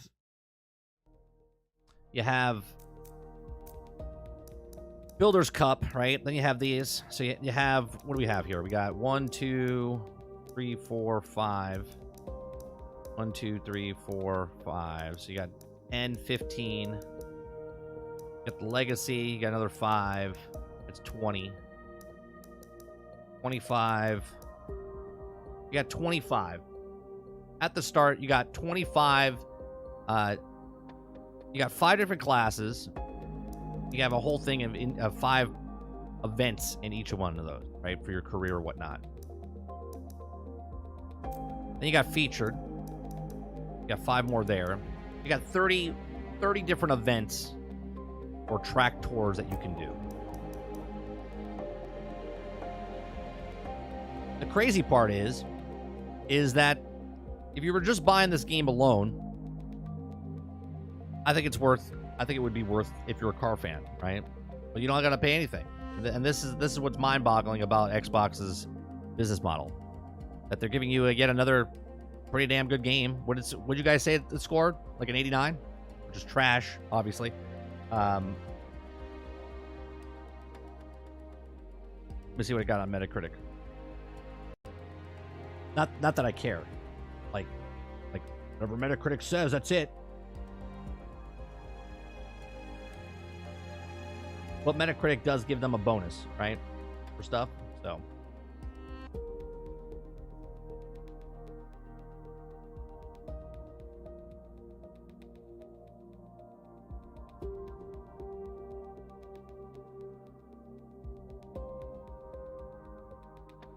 Let's see. It scored an 85. 85 on Metacritic. On the Series X.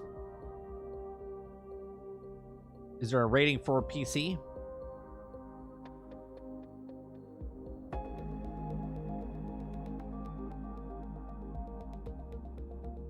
I don't see a PC version.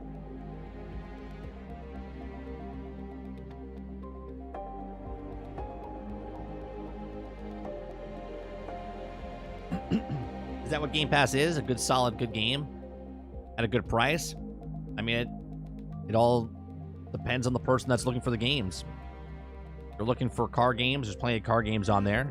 Forza Horizon 5 is a phenomenal game. Love that game.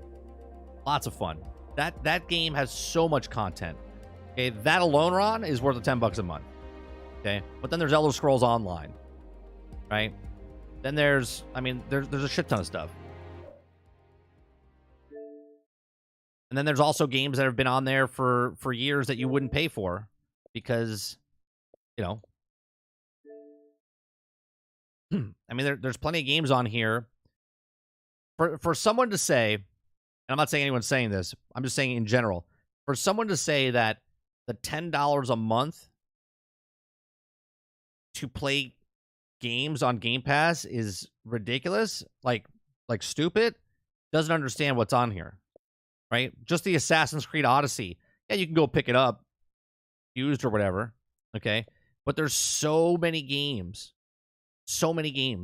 on here that you could pick at least 3 or 4, and it's worth the price every month. And that's what they're doing. And they swap ones out, and they put other ones on, but the first-party titles stay there. I heard Cocoon's a great little indie game, right? And for every great game that's on there, right, there are crappy games on there that didn't do well, but it's just more stuff that they can put on here. Like if you were just a racing fan, right? If you were just a racing fan, I'm sure we can find multiple racing games on here, okay? Here, you got Burnout Paradise Remastered, right? Let's see. You've got Dirt 5, Dirt Rally 2.0. That's 3 racing games already, right? We know about Forza Horizon 5. Here you got F1. F1's another fun game. F1 22. So that's 2 more games. So you got 5 games total now, right? Then you got Forza Horizon 4, 5, and Motorsports, right? So now you're up to 8 car games. Just if you like car games. Then you have Grid. Right, then you have Grid Legends. Then you got Hot Wheels Unleashed. Then you got Joyride Turbo if you wanted to play an old game like that.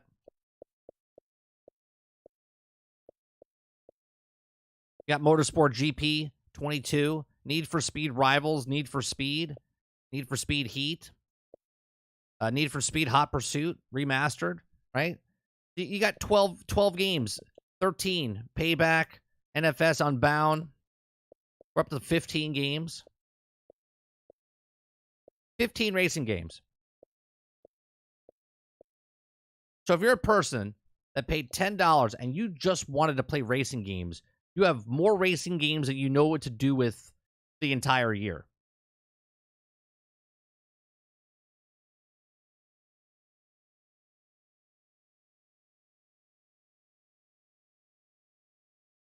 I think Sony's losing their meaning of remastered. Boss, did you hear the rumor that they're making they're doing another, it's only a rumor because of a job posting, but they might be making a remastered of Last of Us 2 remastered already.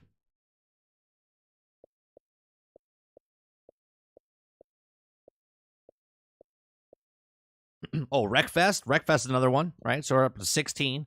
So there's 16 racing games on Game Pass that if you just paid $10 a month to play the standard games that were on Game Pass, right? Some might, new ones come in. It's a ridiculous price point. What gets me, though, is Game Pass versus PlayStation Plus. Game Pass gives games for free. PlayStation, you still have to pay for them. Even though they're $1, you still have to pay. Is that true? I don't know. I don't have PlayStation Plus. Don't you pay a fee and it's just on there, or are you paying for extra on top of the PlayStation Plus? Are they in a different bracket? Oh, I love City Skylines. City Skylines 2 is coming to Game Pass. Right? City Skylines 2, it got delayed for console. It's still coming out on the 24th on PC. But it got delayed on console. The Disney game's on Xbox. I believe it's on all platforms. I think it's on Switch, PlayStation, PC, Xbox. That's a free-to-play game, though, Dolphin. That's not on Game Pass. That's just a free-to-play game.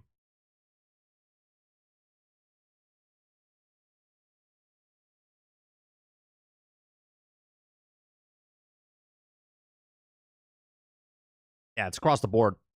That's a fun game. If you get the lowest tier, you get the online service for essentials and free games. You only get 3 games rotating monthly. Oh, so that's the gold. So the low tier on PlayStation Plus is like the Xbox Gold membership, which is now part of Game Pass, where they put like 25 games on Game Pass for that lowest tier.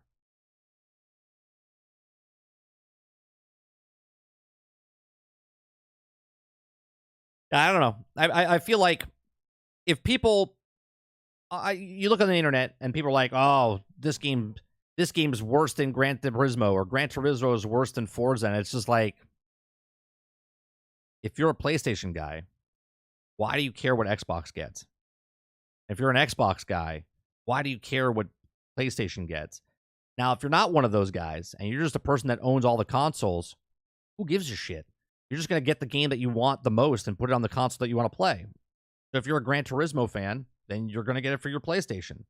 If you're also a motorsport, a Forza fan, then you're going to get it for Xbox. But to be like, this game looks like trash, I never understand that mentality. Like, I can see with my eyes, not trash.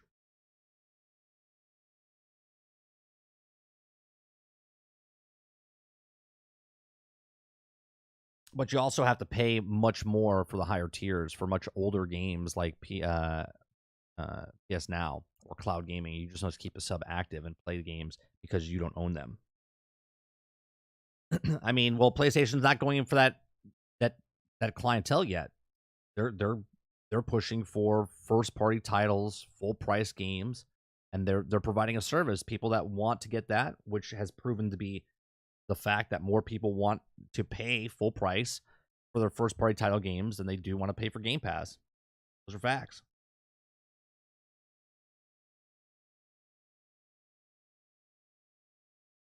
I think more people are upset that there's games like Forza Motorsport that do what they do for the what's it called? For the price point. Right? Gran Turismo, even if it is, right, which is subjective, okay, even if it is a better racing game, okay, it's still $70 racing game. Minus the microtransactions and the car stuff, it's a $70 racing game, okay? This is also a $70 racing game. But the majority of the people that are going to play this are not buying it. That's what Xbox wants. Xbox doesn't want you to buy it, but if you do, it's still there, and they'll still get the microtransactions out of you. But they're giving a game at $70, and they're giving it to you for $10 every month with 400 other games.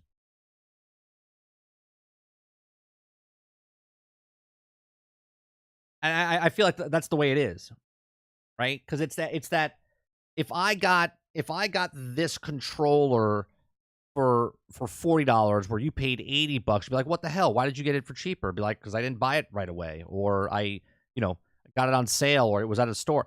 Like, life's unfair, right? Life is unfair. People get better deals than you on the same absolute product, right? A person next door to you bought the house for cheaper than what you bought, and yours is 5 years older, right?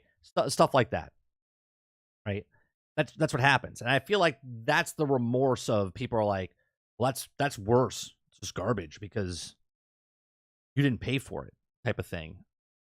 And the games don't have to be like super, they don't have to be a 99.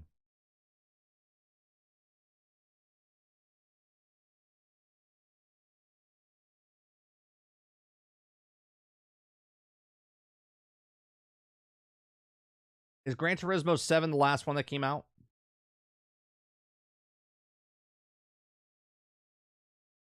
Is that the last one that came out?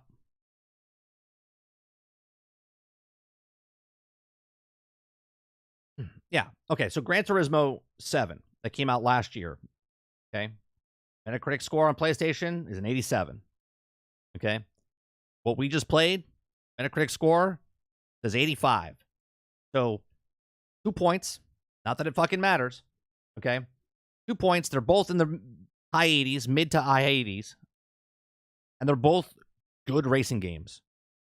One person paid full price for it, or they wait for it to go on sale, and another person is literally paying $10 for the same experience. And one doesn't know the other, because if this person is just an Xbox fan, they don't care about Gran Turismo. And if you're a Gran Turismo fan, you don't really care about that other game because you're having fun in the game that you're playing. Nintendo subscription service would destroy Microsoft and Sony. Imagine Nintendo's entire first-party catalog for $30 a month. Like, ever, Ron? Is that what you're saying? Like, their whole catalog?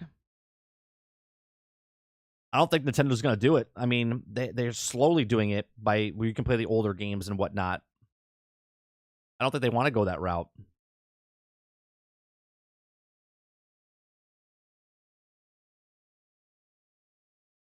Right. Exactly the same thing. Right? Someone's got a pair of Adidas shoes. Someone else has got a pair of Adidas shoes. Your shoes were much cheaper than their shoes. And they're like, well, mine are better. Same shoe. Only a thread that was poking out, and that's why they couldn't sell it. I don't know. I don't get the hate, but the hate's the hate. It's going to happen. All right, that's going to do it for me. Today, we'll be back tonight for more gameplay. We're probably going to try out Battlefield 2042 update. It came out today. We're going to jump back in, see what that has to offer. Those of you that are interested in the Battlefield 2042. And if we don't like it, then we'll jump to something else. But basically, that's what we're doing. So 8 p.m. tonight, we'll be playing some Battlefield 2042. We're going to check it out. You guys like it? Come on by. Hang out with us as we take a look and chat more about video games. I'll see you guys in the next one. Thanks for tuning in. And make sure you hit that like button down below. And I'll see you guys on the next one. Peace.